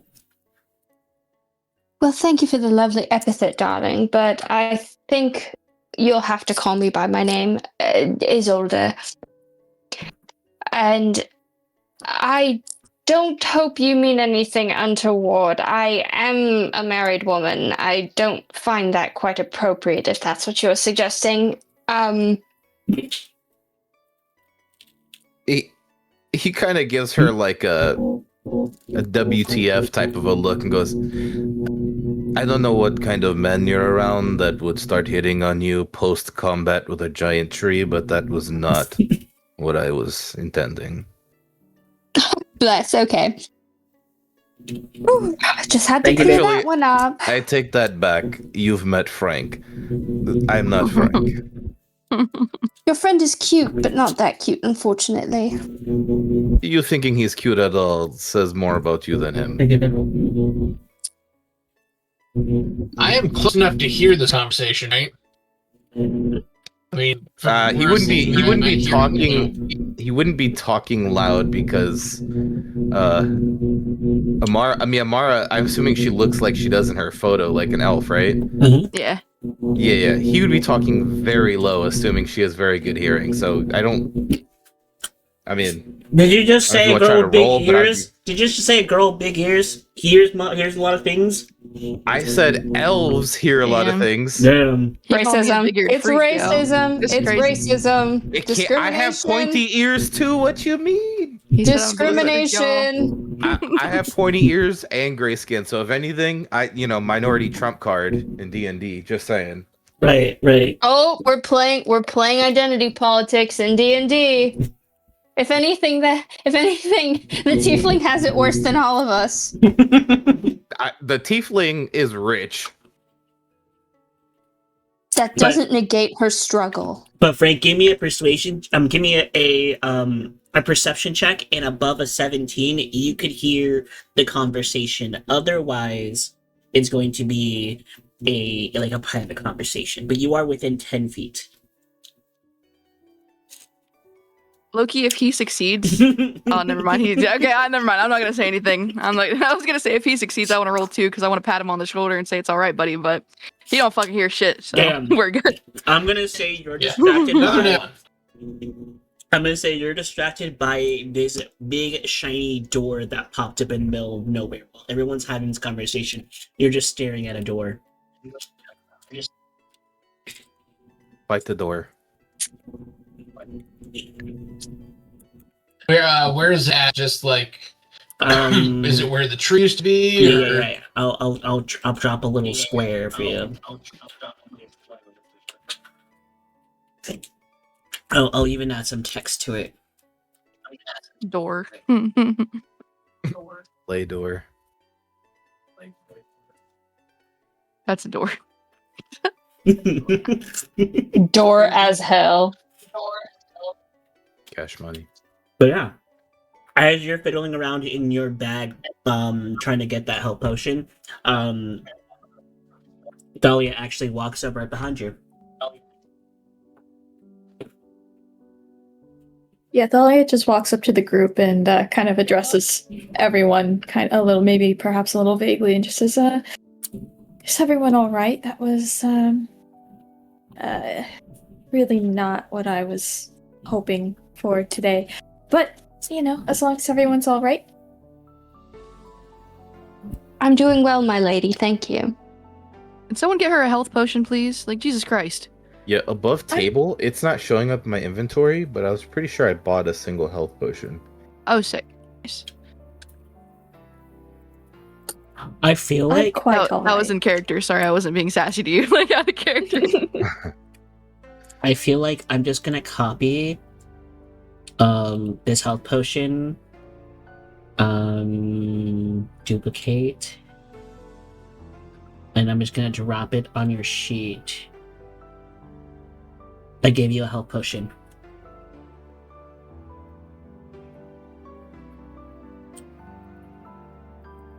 And then You put it in my sheet? no, I put it in Thalia's sheet because I'm assuming you're gonna give Okay, Thalia, so I had to like transfer it 3 times. No, yeah. Okay. Yeah, Frank gets he up takes and it walking towards out of a Loki. pouch and it looks like he's gonna toss it to you, but he kind of like looks you up and down, not in a condescending way, and then just steps forward and hands it to you. But he's kind of being awkward. Dahlia watches as he almost kind of chucks it, but more hands it to her. She takes it and is like, "Oh, thank you." And as she says thank you, she looks at him again and sees those familiar eyes, and there's a slight flash of hurt that goes across her eyes as she takes it, and she then drinks the potion.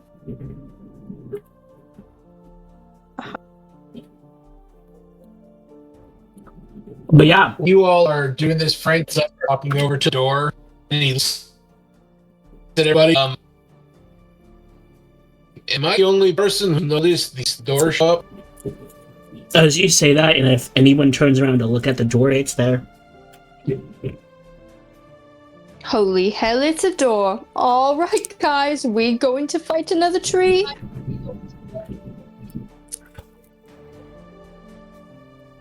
Frank, you first, pal. Yeah. I second that actually.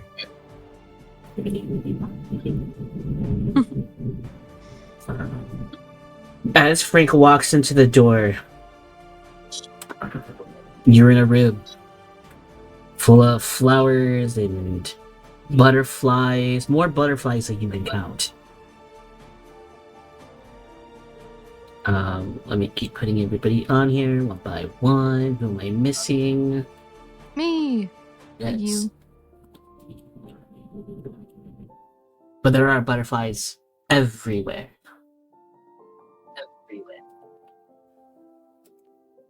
I'm getting fucking sick of butterflies. This has been a weird event.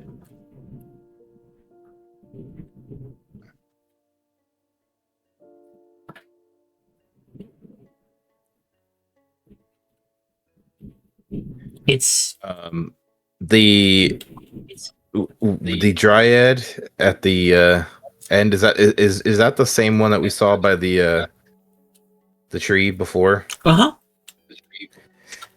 Yeah. He's going to Azrin's just gonna go ahead and beeline for her.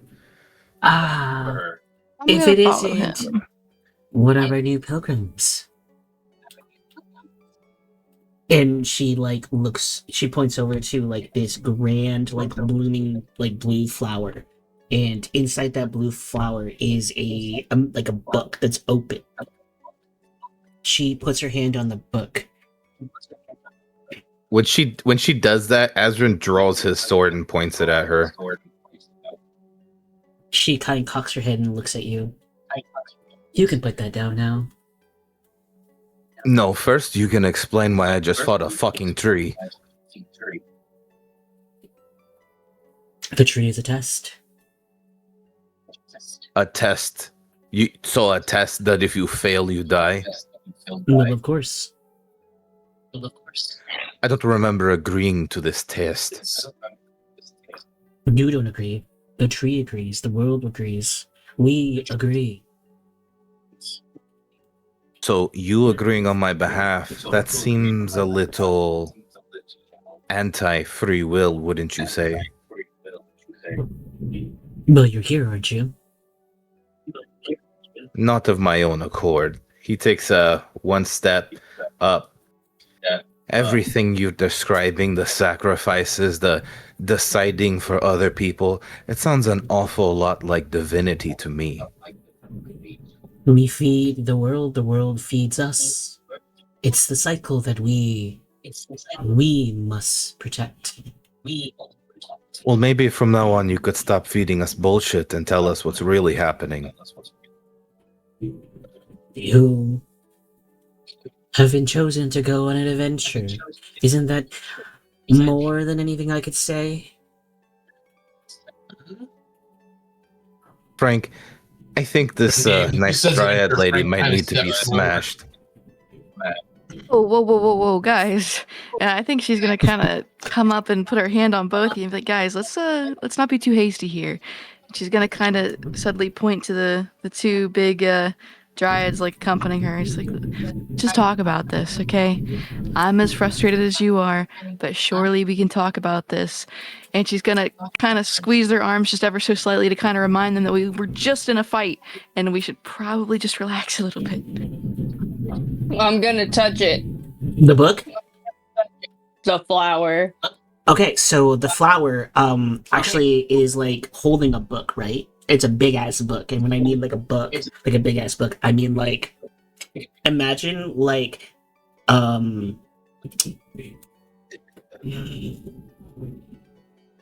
it's at least like 15 feet wide.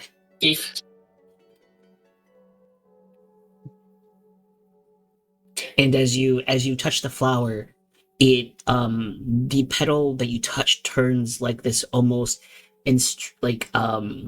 yellow color. And you feel some of your magic being pulled away from you.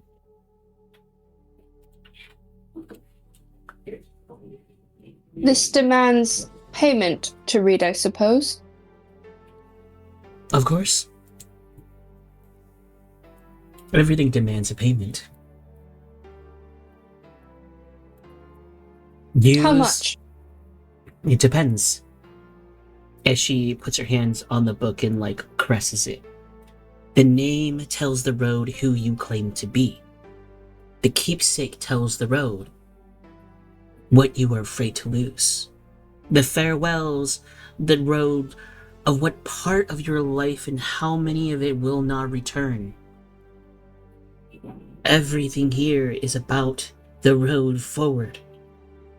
So choose carefully, as the Pilgrim Codex will not judge, but it does remember. So when you raise your sword against me, it just means nothing. I mean nothing. I'm just a cog in the wheel of this world.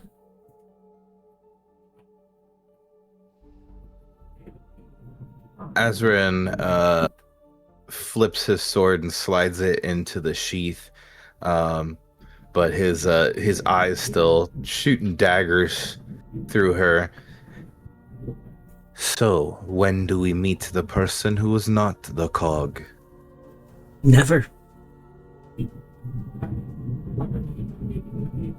He mumbles to Frank, which means there is a person. She taps the book one more time. Come, take a look. You're not free. Go high enough. Frank's gonna whisper back to him. You go high enough, there's always just that one person. He's gonna say in the language that only an Asmar would say, and he's saying this to himself, assuming no one could understand, but he says in that language, and that one person is who I must kill. And he's going to walk up to it and take a look. Would I hear that? I'm debating. Can I do a roll? He didn't mumble it because he presumes nobody can understand it. Talia, I'm gonna say 100% you know exactly what he's saying. Okay. What about me? For you, I was looking to that. I feel like Isolde will have like an inkling of the language, but not enough to grasp the full thing, because you're not taught to speak celestial in any form or in any way in this world. So it would sound familiar, like probably if like a dryad came to the forest, you could hear the hums of trees and stuff like that. It would sound familiar, But legible words, probably not.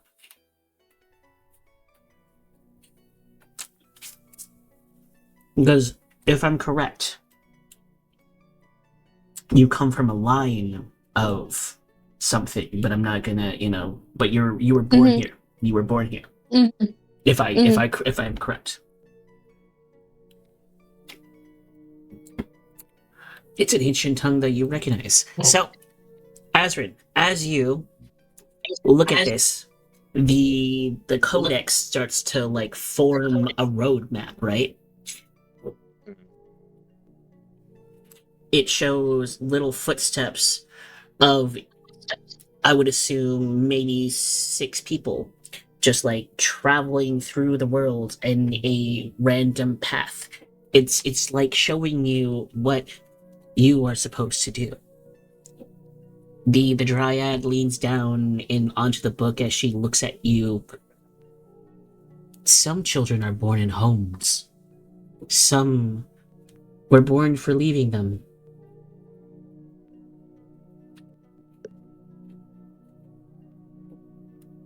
Which one are you?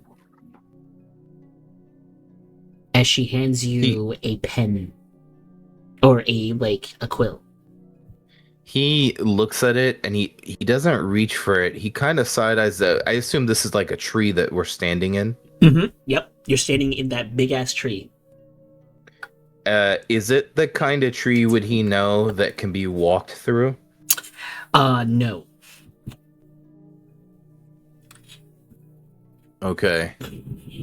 He's going to reach for the black grimoire, the codex that he carries on him, and he unsnaps it.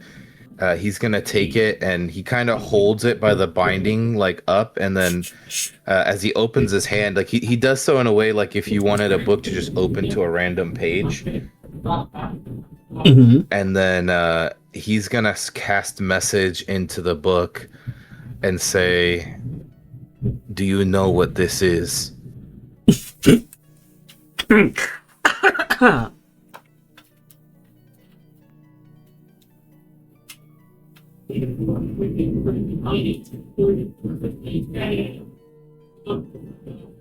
Why, yes. That is the living grimoire of this world, the Pilgrim's Codex. And do you know what signing this thing will do to me? Nothing. Just like any other pact.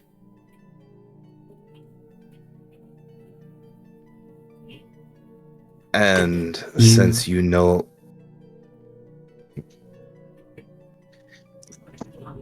Will it prevent me from achieving my goals? This will be your stepping stone of the first step that you would need to take to fulfill your destiny. Your destiny that you chose for yourself. Take that quill, write your name, demand it to listen.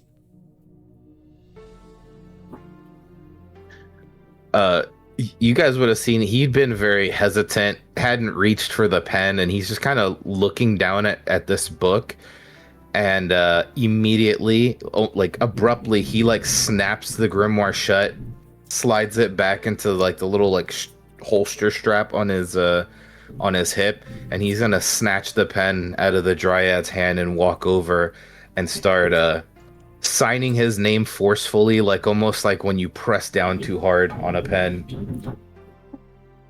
Okay. Just a real fast sort of cursive fashion signs his name. Okay, so 3 things. Well, everyone, so I can tell one person, and then you guys have time to think about it for you. You're gonna need to tell me what name you write down in there, what keepsake you're going to leave behind. As you look in front of the flower, there is just a pile of like keepsakes. Like there's a ring, a letter, a ribbon, a family seal, a child's toy, a broken weapon piece, something semblance, okay? And then the third will be your farewell, which is going to mean what or who do you say farewell to before this road claims you? So 3 things. What name you're going to put down, one keepsake that you're going to offer, and what and who do you say farewell to before, your journey begins.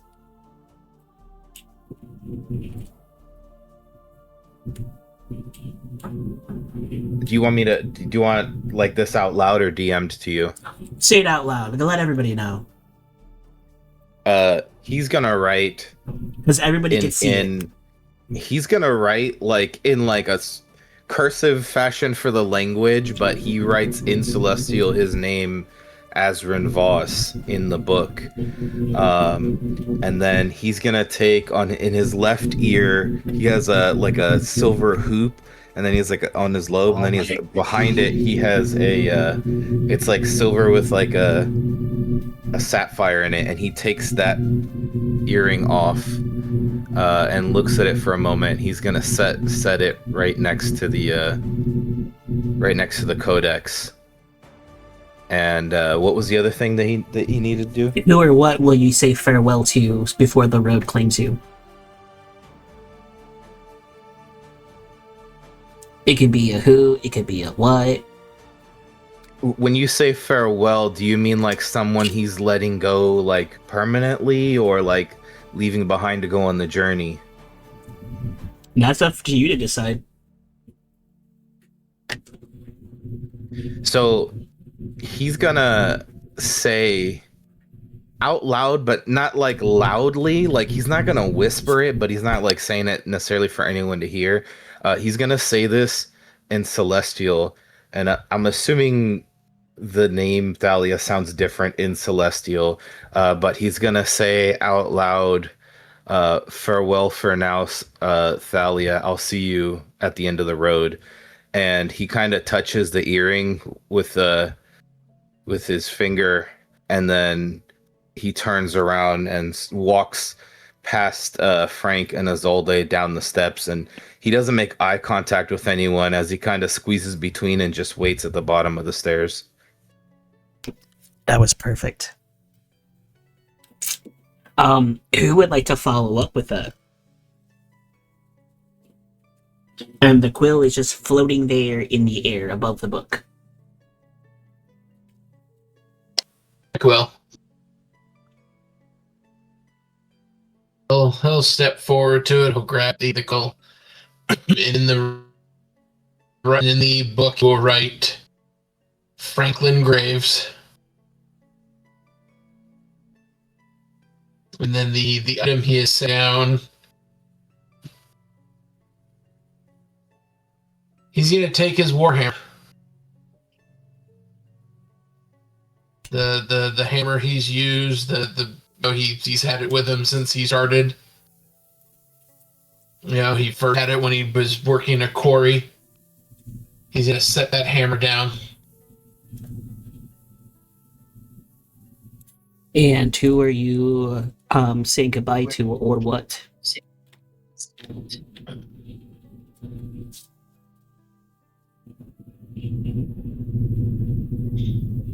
Can I say goodbye to the hammer? Uh-huh. Or not count? Yeah, that counts. Okay. Goodbye, my old friend.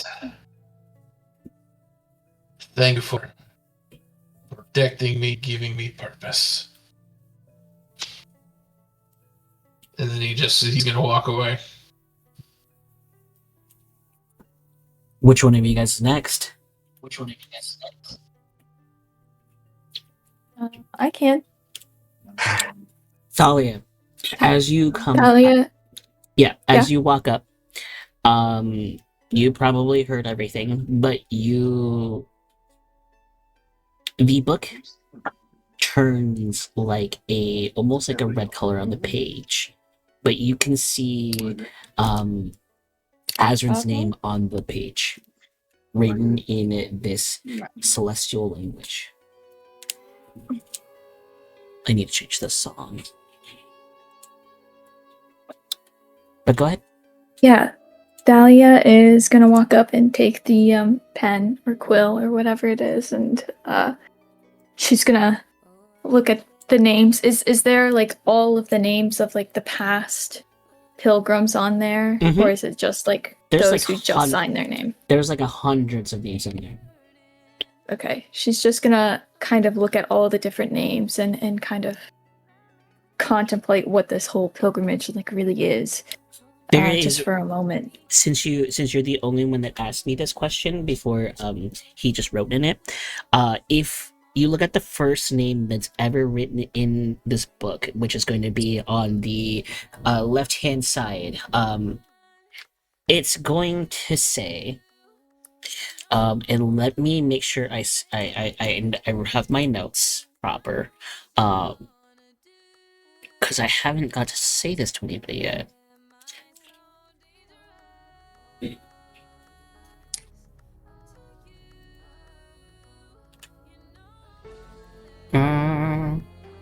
Hold on.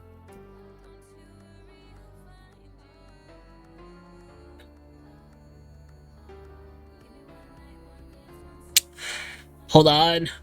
I can't find it. I'm holding.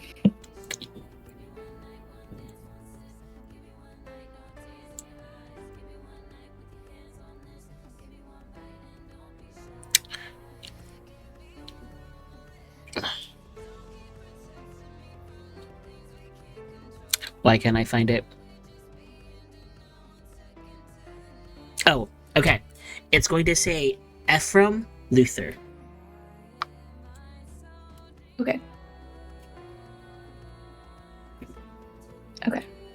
She's gonna see that name and kind of almost look at it with a small amount of disdain. And she continues down, and as she's looking through the list of all these names, and eventually she sees Aswin's name written in Celestial, and she knows that handwriting, and she knows that first and last name, and it's kind of like an out-of-body experience of her just putting all these pieces together of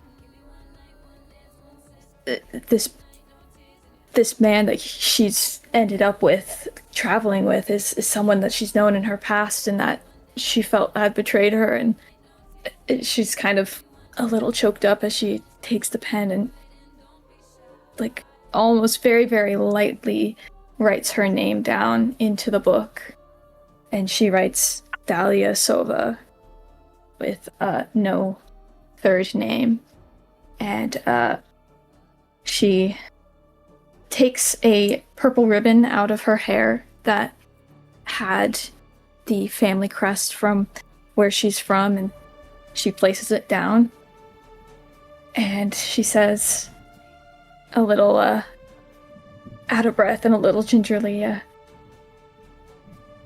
hope I can leave my origins here and find out what's going on. And so she is essentially saying goodbye to the Luthar identity in to herself, at least. And she kind of, in this somewhat shocked state, kind of walks away and is walking kind of a distance and passes Azrin and kind of avoids him, but is kind of staring at him a little bit sneakily out of like the corner of her eye in shock. Before either one of you guys go, for Isolde, in your bag, your tarot cards, you can feel them moving around. It happens every once in a while when something wants to give you a message. We'll go with that. Yes. I can feel something shift in my bag, and I'm like, oh, shit, not again. So, like, I'm like sort of like sneakily trying, like you know that look like when you're supposed to not be eating a donut, but you're eating the donut, and you're kind of like looking at everybody, and you're kind of like sneaking your bag, and I'm kind of like opening my bag with like apprehension, trying to see like, okay, what flipped out at me this time. And they're usually bound pretty tight, like in a ribbon, but sometimes they like slide out. So what card do I see on top? The world card. Above table, real quick, I've never sneakily eaten a donut in my life. I've done it proudly. Well, good for you. I'm glad you've never had to hide it.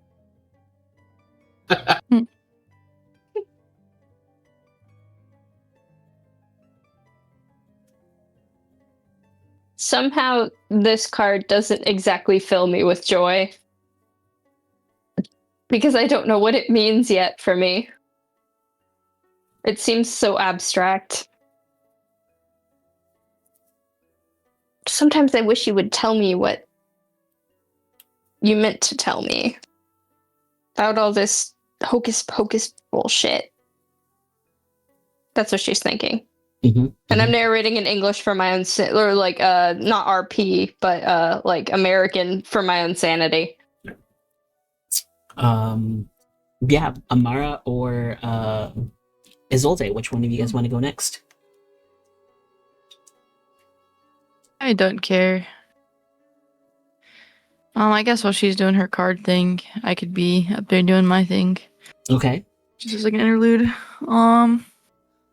So whenever she's signing the book, she writes her full name, Amara Mentivosis, pretty fine calligraphy. You know, it's very refined. And she kind of thinks of what's been asked of her, and she looks down at her signet ring, which kind of, you know, denotes her status, and she twirls it around her thumb. And it seems she's thinking heavily for a long moment, but in the end, she removes her cape, and her cape at the top left where it clasps has a gold Mintivosis like clan symbol, I guess you could say.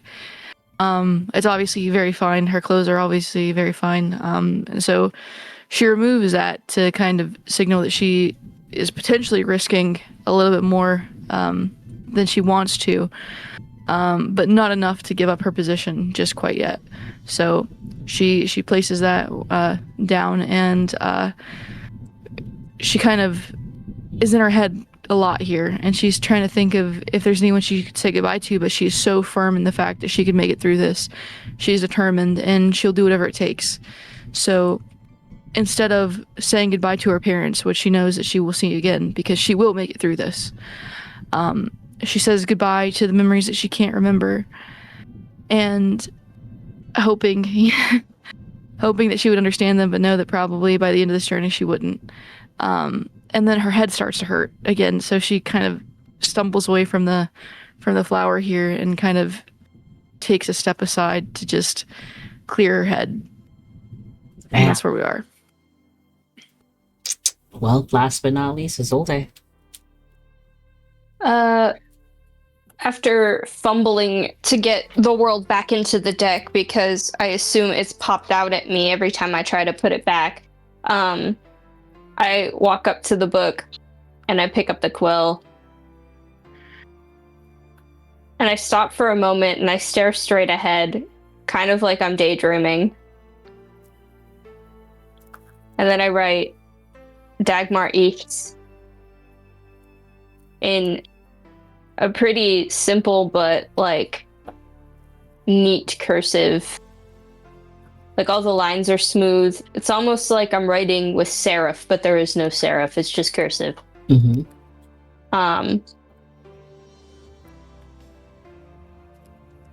And then I take one of my earrings and I put it in the pile. Because I can't bear to let the other one go. Okay. And then I go back to the book and write Hada and walk away. Sorry, he was laughing at something on the fucking thing, not me. I don't know if you guys heard my boyfriend laugh in the background when I finished that sentence. It was really funny. The dryad kind of looks at you guys, looks at the book. She gently, like, picks up a heavy ass book and closes it. As the cover is shown, there is this massive, beautiful blue gem. And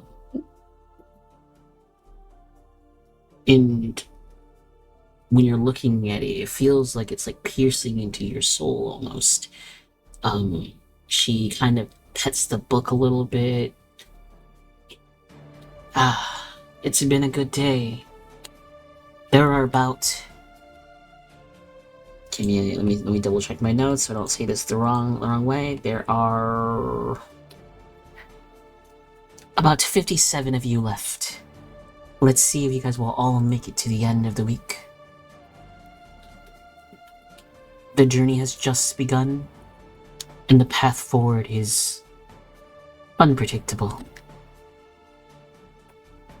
I wish you all of the best of luck. Go. Enjoy yourselves tonight. Tomorrow, we start anew.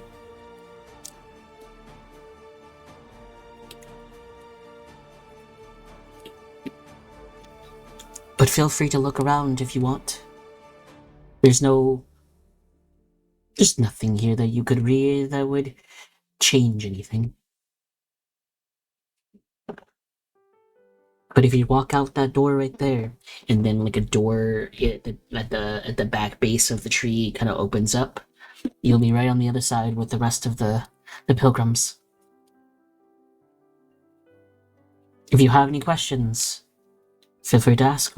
I'm not shy. So, are you currently seeing anyone? Yes. Is it serious? Yes. Oh, that's bad. Okay. Frank's just gonna walk away.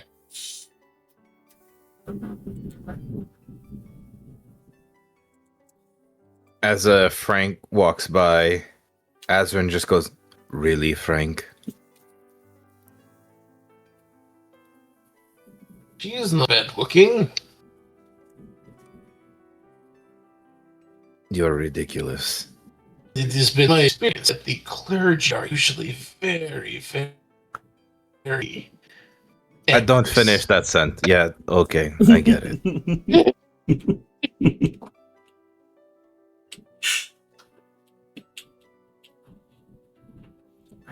But yeah, Azrin looks up at her and goes, "So, I don't think we need a tea party. What comes next?" that's tomorrow's problem.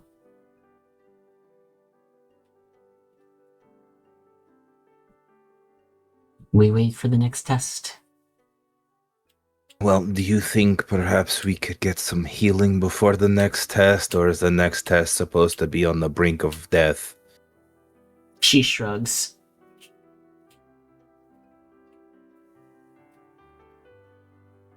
He mumbles in Celestial. Fucking dryads.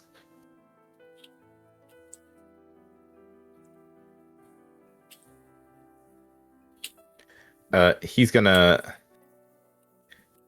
go look for Isolde. What about the other three of you guys in this area?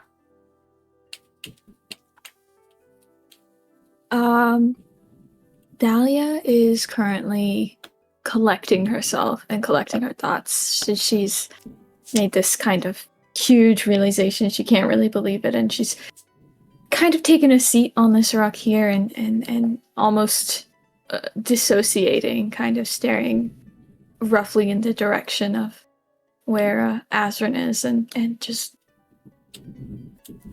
considering how this could even happen and what's going on and why doesn't he look the same.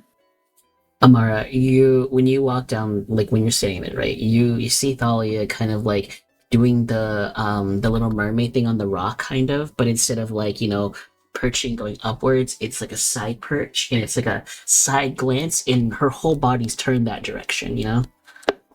Mm. She's looking at him, and you can see it. I'm gonna just file that away for now. I'm not gonna worry about that.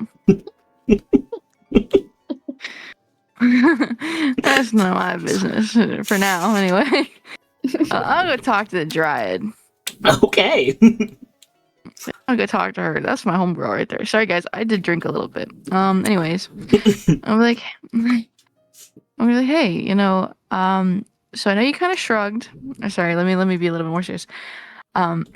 Hey, I know that we kind of shrugged it off previously, but that was quite a big fight, and certainly other parties have some sort of healer within them, but as you can see, we lack one. So if there's any sort of way that we could work out some refreshments of some kind, that would be greatly appreciated. Are you amenable to that? Are you asking us to take care of your wounds? Not mine specifically, but my party members, yes. It's good hospitality, is it not? She just kind of looks at you. Are you really injured? Well, it's not all about injuries, no. Some food, water, a brief rest, Yeah, that's what I said. That Go would be- outside, have some fun. Well, where's the food then? Right, I'm quite hungry. right outside those doors, and she points to like the little magical portal door that is right at the end of the tree trunk on the other side. Mm-hmm. It's great. It's great. It's fantastic. I love food. Can I just detect this girl's thoughts real quick? I just want to see if I can. Okay. I'm sorry, guys. I'm a little nosy. I can't help it. Yeah. Go ahead. What is the save that I have to make for that? If you're gonna. Hold on, Queen. Let me. 14. Okay. You ready for this? Yeah.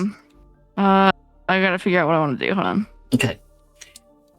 I'll still give you my surface thoughts, but Yeah. she chose to. Wait.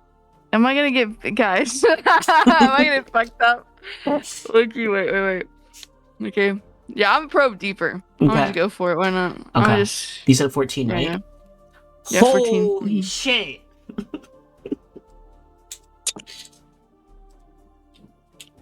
Yeah. So what happened? Oh, I win? Let's go. Success. Wait, did I not roll? I thought I rolled. No, you don't have to roll, Okay, great. but you do have to take one of your resources off. How do I do that? It's in your features page, and I'm so upset right now, guys. Features. Why is it only crazy players who want to do crazy things that get like crazy rolls? How do I'm so sorry, man. I'm on my features list here, but it just says sorcerer features. Yeah. What do I do here? So in your sorcerer's feature, it's going to be your telepathic speech. You just have to remember you get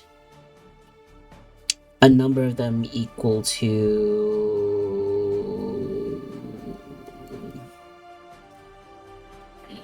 your sorcerer level. So you have 3 of them. Okay. So just remember you have So- 2 now.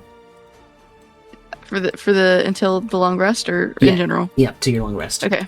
Okay, got it. Okay. Wild. Okay, so thoughts of her inner thoughts right now as she's reading on the book, right? Oh, I'm excited for this group. They're going to tell you great stories. It's going to be beautiful. I hope and I pray that you listen.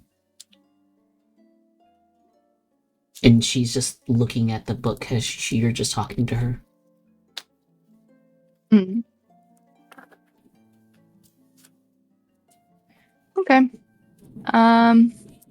That's good. That's good to know. I'm gonna give her a slight bow to my head and say, hey, thank you very much. I will go and look for those refreshments now. Have a great rest of your evening. I'm gonna scurry on over yonder. I'll go try to find the Little Mermaid counterpart and talk to him in a bit. But Okay. I'll let you all do whatever because it's gonna take me a while to walk over here. It's very far. Okay. While you guys, the Wanderer and Isolde, are over there in the I would call this the trinket room. Has a bunch of everyone's keepsakes and trinkets that they store away in here.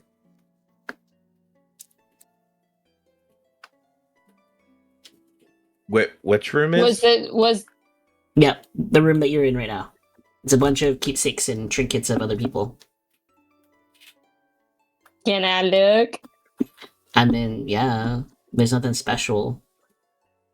Just a bunch of things that people left behind, letters, notes, earrings, same things you left behind.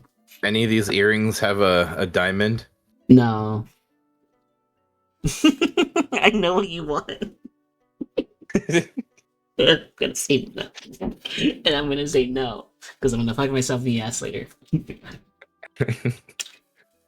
There's nothing of value that you could steal from this. Can I do perception throw and you can tell me as much as you possibly can via roll about the objects in said room? I will do this without a roll.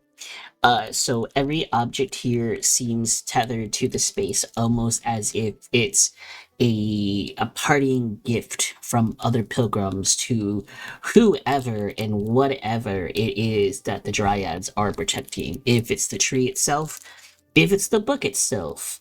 But each of these keepsake looks well kept, like someone cleans them. None of them are rusted where, there could be like a rusted sword. The sword is normally rusted. There's no extra decay on it and whatnot. You know what I mean? Like everything looks pristine. And they're nicely filed away on shelves. In front of them, there is a little plaque with the pilgrims' names. Neat. But there are thousands of them here. Asran just sort of abruptly from behind you goes, "What are you doing?" I jump like 5 feet in the air. Well, what does it look like I'm doing? I'm looking. Looking for stuff to steal? Because that's what it looked like. I don't steal. Yeah, sure. So, as you say that, he like has his hands behind his back and starts kind of like his eyes start wandering. Find anything good? I'm not sure what you consider good. Again, I told you I don't steal. Right. No, right. No, it's, borrowing and not giving back. Whatever. Do you see any diamonds around here by any chance? Nothing particularly shiny. Why? Are you in need of some coin? No, I'm fine. Well, I mean, I'm probably the second poorest person here, but no, not for that. It's for a spell. Anyways, how are you doing after the killer tree? Fine. What do you want? Please be succinct. Cards. You did the card thing earlier, and I may have been a little bit rude, but I'm kind of wondering. You said something about fate or something like that, and given the whole tree and dickhead dryads, and that I just signed some kind of binding soul contract, I'm probably going to hate later. I was wondering what exactly your cards said.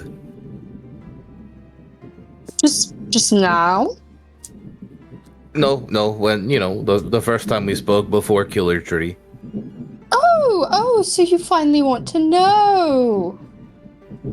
Look, listen, I get I had a little bit of an attitude, but you're not the most approachable person. A little bit of an attitude. Are you kidding me? Did I not protect no you from proper Killer way Tree? to talk to a lady. This time, your bag starts to move again. Fuck, shit, fuck. Are you okay? Everything's fine.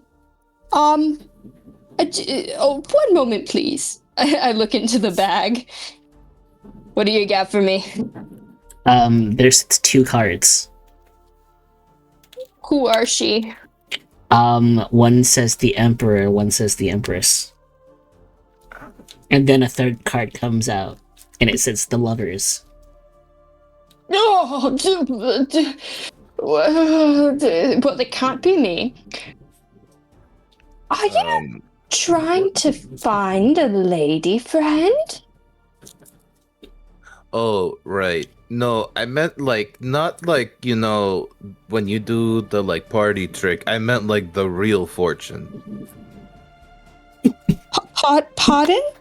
No, I mean no offense. Don't get me wrong. I appreciate the hustle. I'm just saying, I was asking about the actual, seeing into the future thing, not the oh, you're gonna find true love's kiss. You think I can just do that? Well, I know that people can, and you seem to be able to do something. I also saw you. Above table, would I have known specifically what healing spell she cast? Yeah, because it wasn't a spell. It wasn't. What is she? Because I keep trying to tell you, she used her healing hands ability. Oh, okay. To be fair, it's okay. I'm half awake right now. I'm trying. I'm trying to not also say it. So yeah. There was no incantation. There was no spells to cast. I'm just too mysterious. He leans forward a few inches, he's not in your space, but sort of a gesture of between us. And he lowers his voice a little bit. He goes, I saw what you did when you healed her. So it wouldn't be beyond the realm of possibility that you can. What's in your bag? That's a very rude thing to ask a lady. What's in my bag? My question is, why are you wanting to know so much information for so little manners and little information? I don't appreciate the attitude yourself. after I saved your life from Killer Tree, okay? I did not have to use my power to protect you. I was going to light the motherfucker on fire, but I saw you standing next to it, and I thought, maybe I should protect her. She seems nice. Are you going to be nice, or is this going to be a problem? I'm just trying to be friendly, okay? You're shit at making friends, you know this, right? 100%. I don't even know if I remember your name. How about we sit down and have a chat like nice civilized people before you start grilling me on what's in my bag and what can I do and what am I and where I came from? He puts his hands up. Okay, geez, I did, it's fine. We can sit down. There's no diamonds here anyways. My name's Azran. Where would you like to sit? Where's there to sit? The stairs, some rocks. Where the fuck are we sitting? Where the fuck are we sitting? You could sit on the stairs. You could sit on the rocks. But there's not a lot of seating, But Thalia's down there on a rock, possibly staring at you. Yeah, I rock. I rock. But Frank, before we head into the conversation, and then Amara strolling up while you guys are sitting on the rock, Frank, you wanted to say something. Well, Frank was just gonna kind of, cause he could see Thalia like staring at them, so Frank just kind of comes up behind her. Why are you staring at them? Thalia didn't initially notice Frank and kind of jumps. Says, staring at who? I was just thinking. I wasn't staring. You're staring at them. Specifically, we're staring at the Asarin. Why? Oh. And now he's starting to like narrow his eyes, and you can see he's getting a little defensive because Azarin's one of the only people he calls a friend. Oh, well, I wasn't staring at him. I don't really know everyone yet, and I just wanted to see what they were like. Frank's gonna take a step closer. And kind of stare at her for a second. Just so you know, I may look being dumb, but I am not. And he's gonna start walking away.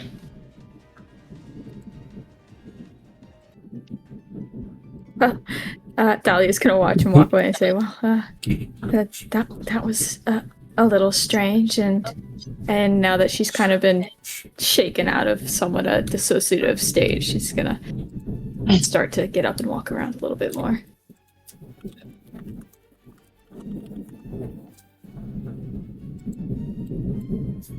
But yeah, back to your quick conversation before Maddie comes back for the bathroom. You guys get to the stairs. Well, my name is Isolde. At least that is what you may call me. Right, that is what I called you.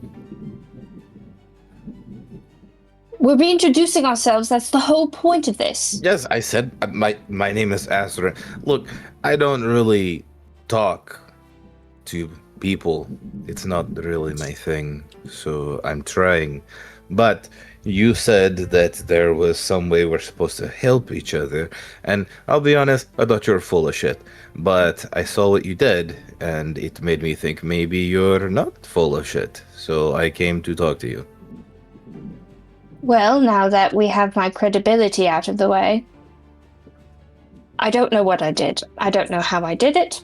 I have been extraordinarily fortunate to have many gifts and abilities I can't explain or know the origin of. I don't come from the greatest of circumstances, nor ones that allow me to explore these gifts in ways where I know much about them. They are primarily for use. I see. I can only tell you, sometimes the world speaks to me in strange ways, and I listen. And, well, I might be able to tell you something if you would not mind me casting a non-invasive spell. It won't hurt or do anything bad.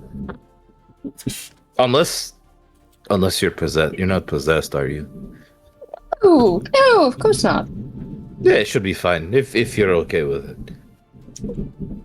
What exactly would this spell tell you?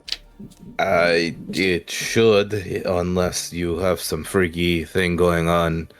Let me know what kind of magic is coming from you. That came out wrong, but you understand what I mean. I will pretend that didn't sound awkward as hell. I will warn you, if you find out something and you choose to abuse this information, I will kill you. Right. This is why we're going to get along. Love that for us. Not sarcastic, like I understand. I won't tell anyone except maybe my cat. We'll talk about that later. Okay. Anyways, he raises his hand and you see this blue sort of magic circle appear in front of his hand, and I'm gonna cast Detect Magic. Yeah. It's giving. You know that little girl on TikTok where she's like, it's giving like a hint of tomato. You know what I'm talking about? Yeah. Yeah. Yeah. So in this moment, it's giving a little hint of celestial, giving a little hint of I don't know, something, and then also something from this world, like the magic of this weave that you can feel. You know, it's a little mixture of a little bit of everything. You know, but it's Does the extra something does it feel like my void magic at all? no, something completely different. Okay. But as you do this, the space around you feels like that void.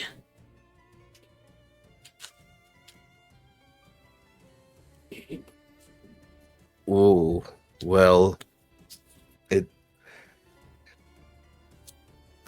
So he looks around, and has Amara gotten close yet? I believe that Maddie is back. Yes, Maddie is walking up that stairs. He starts to say, he goes, what I sense is, and as he sees Amara walking up, he goes, and anyways, that's always been my favorite sandwich, but I'm open to trying new things if you have any suggestions.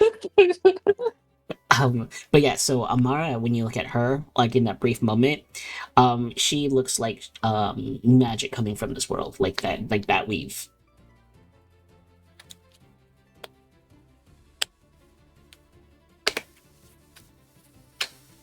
Oh. So Okay, well, anyways. Dude.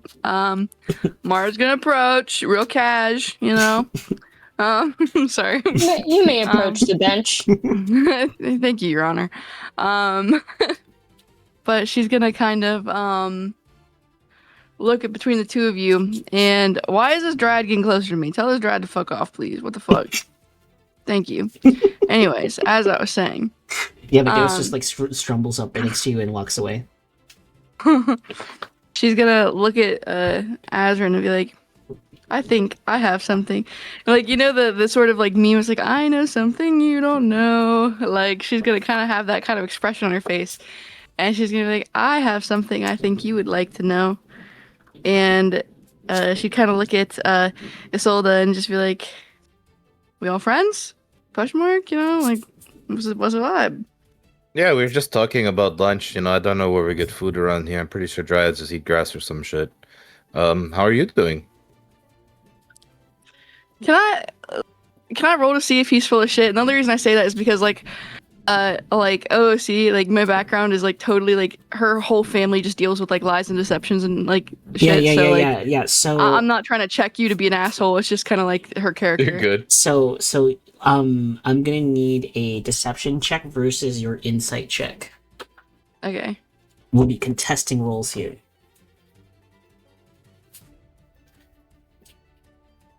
When it says configuration abilities, do I like just leave it as wisdom? Yep. Okay.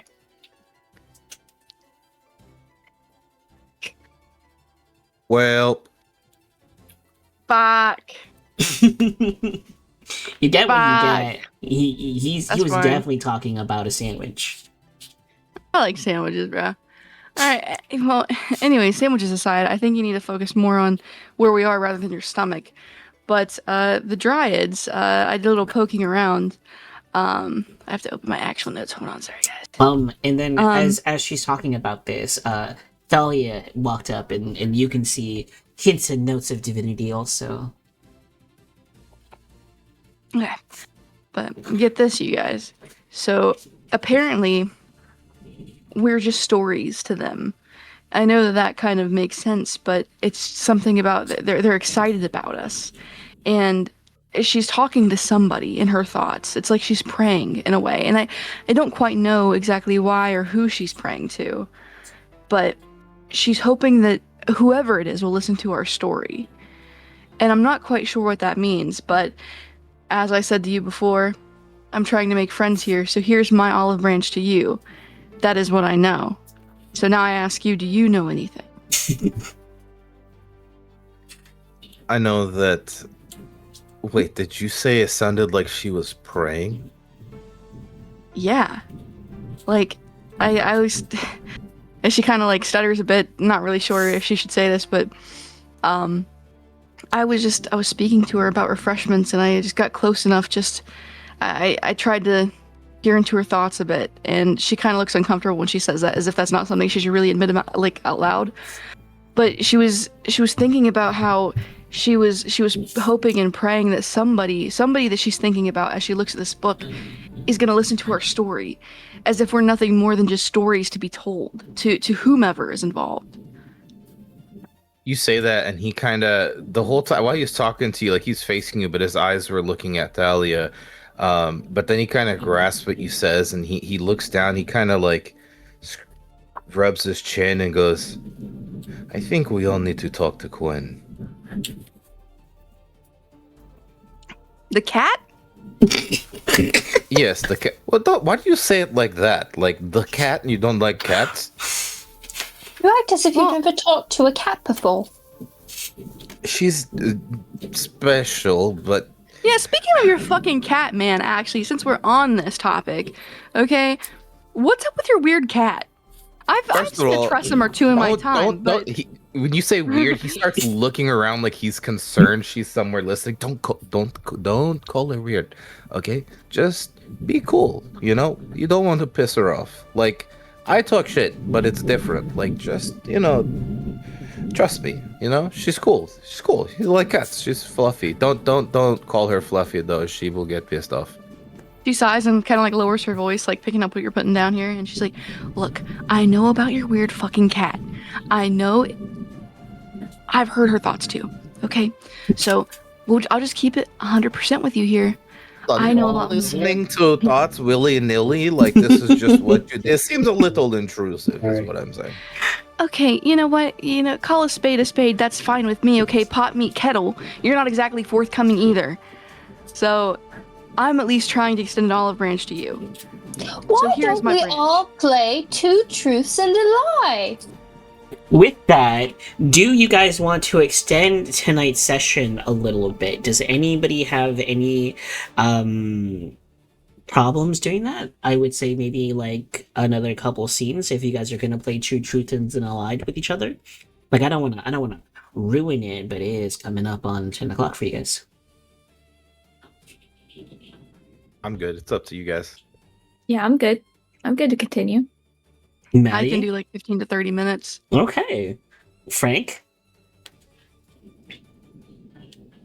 Mr. Stubbs? Oh yeah, that shouldn't be a problem. Okay. What about our wonderful Thalia over there? Yeah, I'm good. Okay. Continue, sorry. You were saying Two Truths and a Lie? Well, with all the secrets and intrigue around here, what if we all play Two Truths and a Lie so we learn about each other a little bit more? Why, so they can lie more? Well, What do you mean?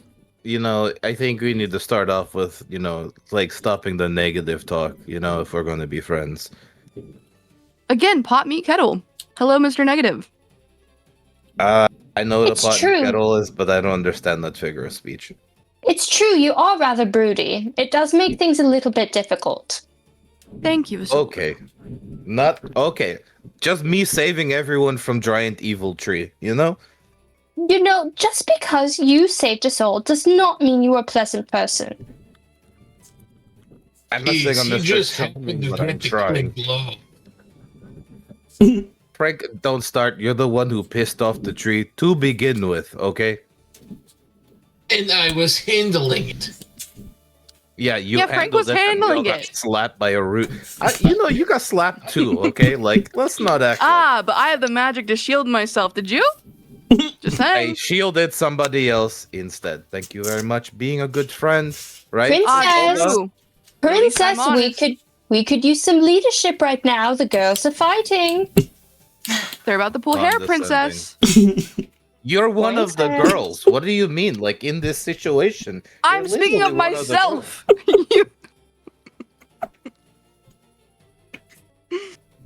Do you think the Dryads yeah. have alcohol? Because we're going to need alcohol if we're going to play this stupid game. She pulls out a flask and Babe. offers it to him. You can have some of mine. You know what? I like you better already. And he unscrews it or uncorks it, however, and takes a swig. So Well, that's instead of lying, how about we just tell two truths about ourselves and make them not vague and underspecific? So what are we operating off an honor system? The honor system is us trusting each other so we can get out of this alive. Do you want to get out of this alive, Amara? Of course I do. I'm not the one who's lied. Anyone who knows me knows that I'm infamous for those, okay?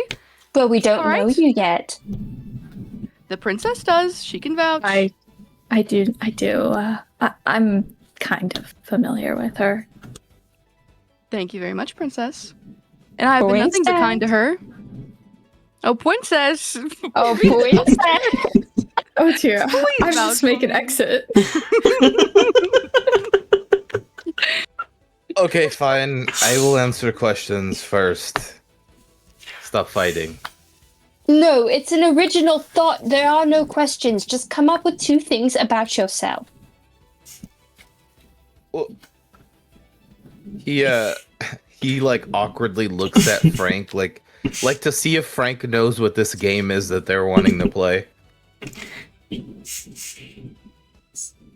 Frank's gonna kind of look at him and be like, I don't know. Amara, how about you show everybody how it's done? Oh, right. I love being voluntold. Thank you so much. You're welcome. All right. Truths are very hard for me. That is my first truth. My second truth. That's a great question. Fuck. Well, for those of you who don't know me, I'll do an introduction. How about that? Does that work? Fantastic, yes? Sure. It'll suffice. Excellent. So, as you know, my name is Amara. I come from the Mintivos's house of Kaleport. We are known for handling disputes within the territories because we possess a certain strain of mental magic. So like I said, we deal in the mental aspect of things. So yes, maybe I do delve into your thoughts from time to time, or one thing or another. It's not frowned upon. I'm simply gathering information to know what is safe and what is not. And might I say, this has benefited us greatly so far, and it will continue to do so. So while I could be the bad guy, as people like to paint my family quite frequently, I can assure you I'm not. If I was, I would not have shared with you, nor would I have shared my flask, which, might I add, that is very fine wine that you're drinking. So yes, there you are. My cards are on the table. Or at least some of them. Frank, can you go next, darling?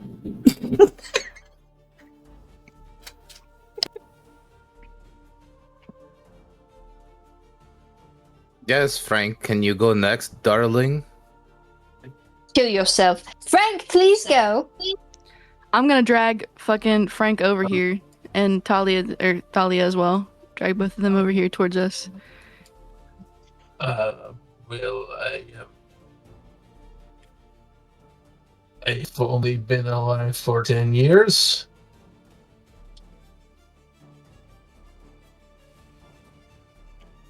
Is this how it is done? Yes, you're doing wonderful. One more. What's something that not many people know about you that you feel like we Oh should god. know? Nope. As soon as she says that, he just starts like he puts his face in his hands.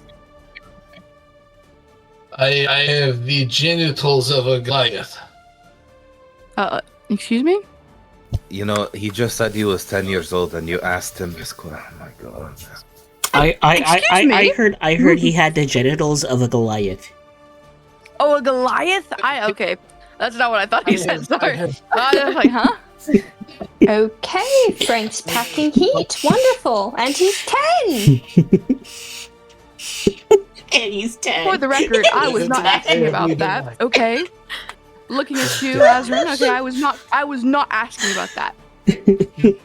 I have many suitors. You on have that, to be specific. Frank takes things literally. He's not dumb, he's just very literal. There's a difference.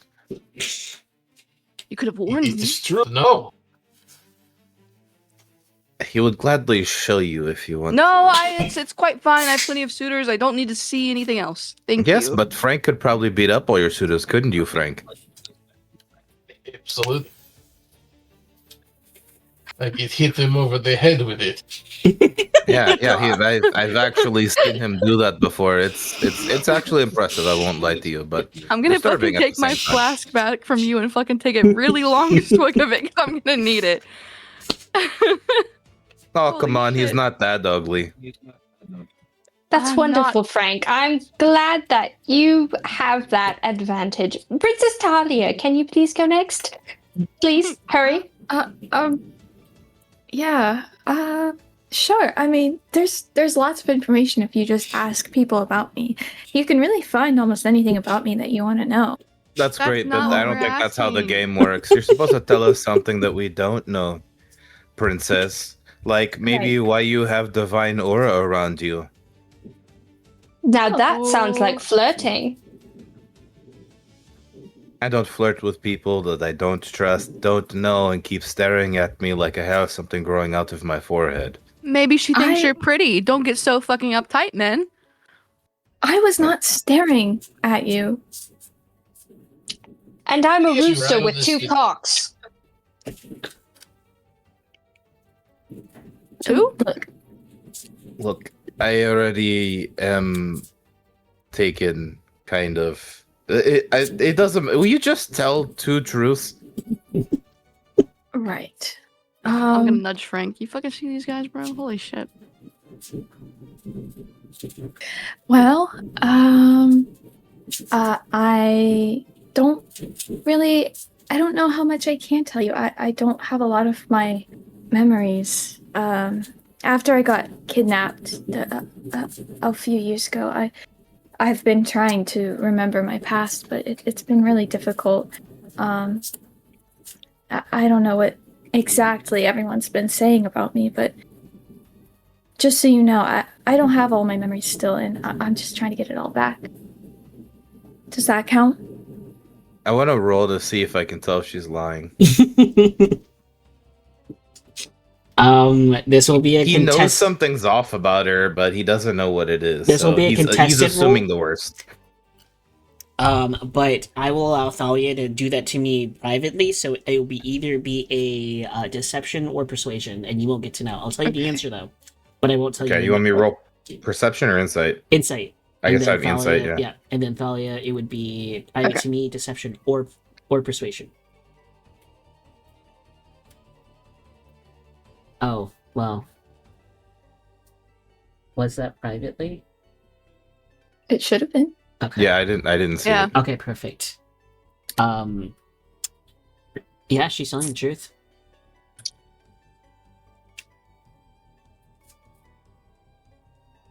Well, So you have nothing to say, basically. Bring nothing to the table. Lovely. Anyways, I'm trying. Look, I'm trying.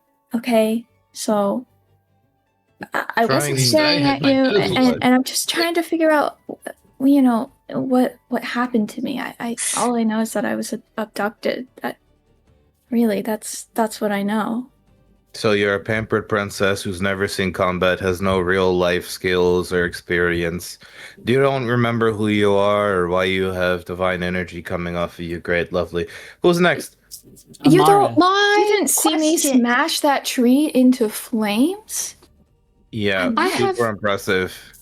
I have a question. Other than what this dumb ogre next to me is putting out, why are you harassing the poor girl? Talia, darling, I wonder. You don't have many memories, so can you tell us the truth about what you think about all of this, and why are you here, darling? Oh, yeah. I mean, I've heard about this cycle of it happening, and this is the first time that it's happening since the abduction happened, and so like I know that we're going on a pilgrimage, and I know that we're going to go around and do some good deeds for others, but with all these deaths and different things, I didn't realize that was happening. She called you a dumb ogre, Frank. I think she was talking to you. You're not Frank. No, but I know a thing or two. What about Frank's penis? Yes, I didn't think apparently. that was two. I thought that was only one. But your bag starts to Pretty shuffle sure- again. And everybody can hear it this time. Oh, look, I guess it's your turn now. Two truths. You could start with what's in your bag. Capital One, what's in your wallet? Okay, Exactly. I'm sorry. I'm sorry. In my bag, I use these cards. They have different specific meanings. Sometimes people who are here before us tell me things through these cards, and these cards have symbols on them. Let me just show you. And I pull out this like deck wrapped in this blue ribbon, which looks like fucking hell because it just shook again. And there are cards missing, which is going to be part of your reading, Cole. So don't worry. And they're like all fucked up. And I pull out a couple just to demonstrate, like, oh, like, as you can see, there is like wands on this one, and there are different like symbols and characters and things. They all mean something different. For example, Asrin, you were wondering what I had pulled when we were alone together at the tree at the very beginning. It was this card called the Magician. I can't say for sure, but I can tell you that it means that we're about to go on a very important, life-altering journey that will most likely bring us success, but the feeling is contingent upon the fact that we work together. Now, all right, good gracious DM, tell me what I pulled. Yeah, but let's go back to the world card. The world. Zawardo. Sorry, I've been watching a lot of JoJo.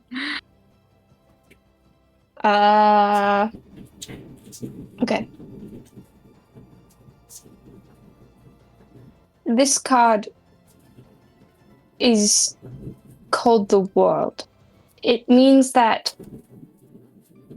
a journey has come to an end, or will come to an end, and will be essentially full circle. This card started appearing the moment that I believe Asrin and I started, if you can call it that, getting along. I think the direction we're supposed to go in is to work together to complete this pilgrimage and find whatever we're looking for. And hopefully along the way, we'll feel like we belong with each other. Now, I can't make any presumptions because clearly some of us have manners and some of us have issues. But I think if we stick this out, we're supposed to find what we're looking for in this group. And then what about the last three cards that came out as they are in the bottom of your bag? Oh god, I don't want to have to explain these. Oh fuck. You don't have to. You can choose to. I'm not gonna say shit. Not yet. This feels like some shit that I need to keep in my back pocket. Oh, what happened to two truths and a lie, man? I mean, I'm telling another truth, but I thought you wanted to know about me. Unless I'm not that interesting. You're very interesting. Dude, you can't say that. I literally went and got my fortune told by you. I was the only one. Thank you very much. I think you're interesting. I'm starting to lose the accent, so if I sound strange, please forgive me. So, the two cards that you shared with everybody is the Magician card and the World card. Yes, sir.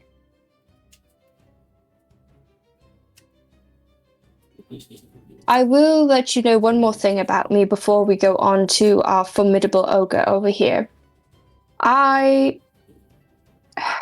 There's no easy way to say this. I was a Lady of Frostmarch.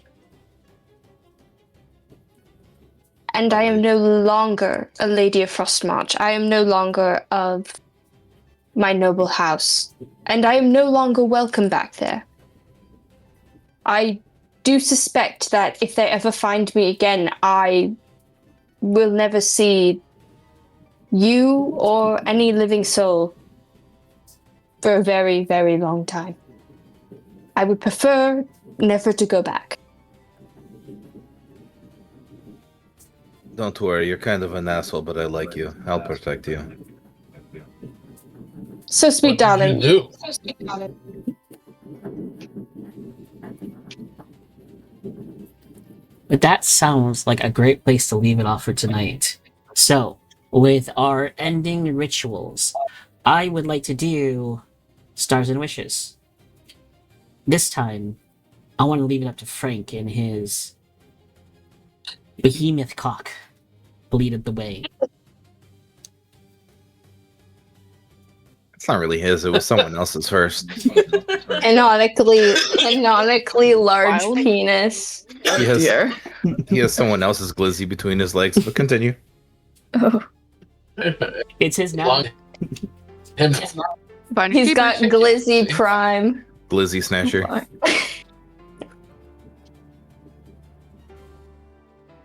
Hey, I didn't snatch it. I was just, We don't know your backstory yet. Continue. Finders keepers, man.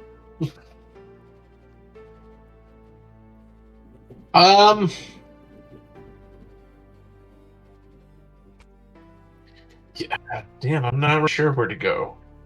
I mean, I will say I like we're kind of starting to vibe and have fun with each other, which I like.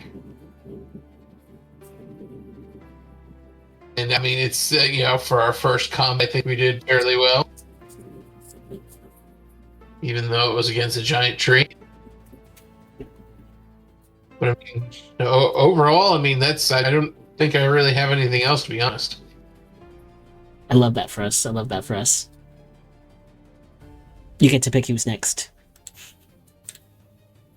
I'm an enabler. I'm going to enable you guys to call on each other, That's my goal. Pick soap. Okay. I had a lot of fun, as per usual. Yeah, I like that we're starting to feel each other out, for lack of a better word. And kind of jive off of each other. I don't know. I'm just excited. I think this is good.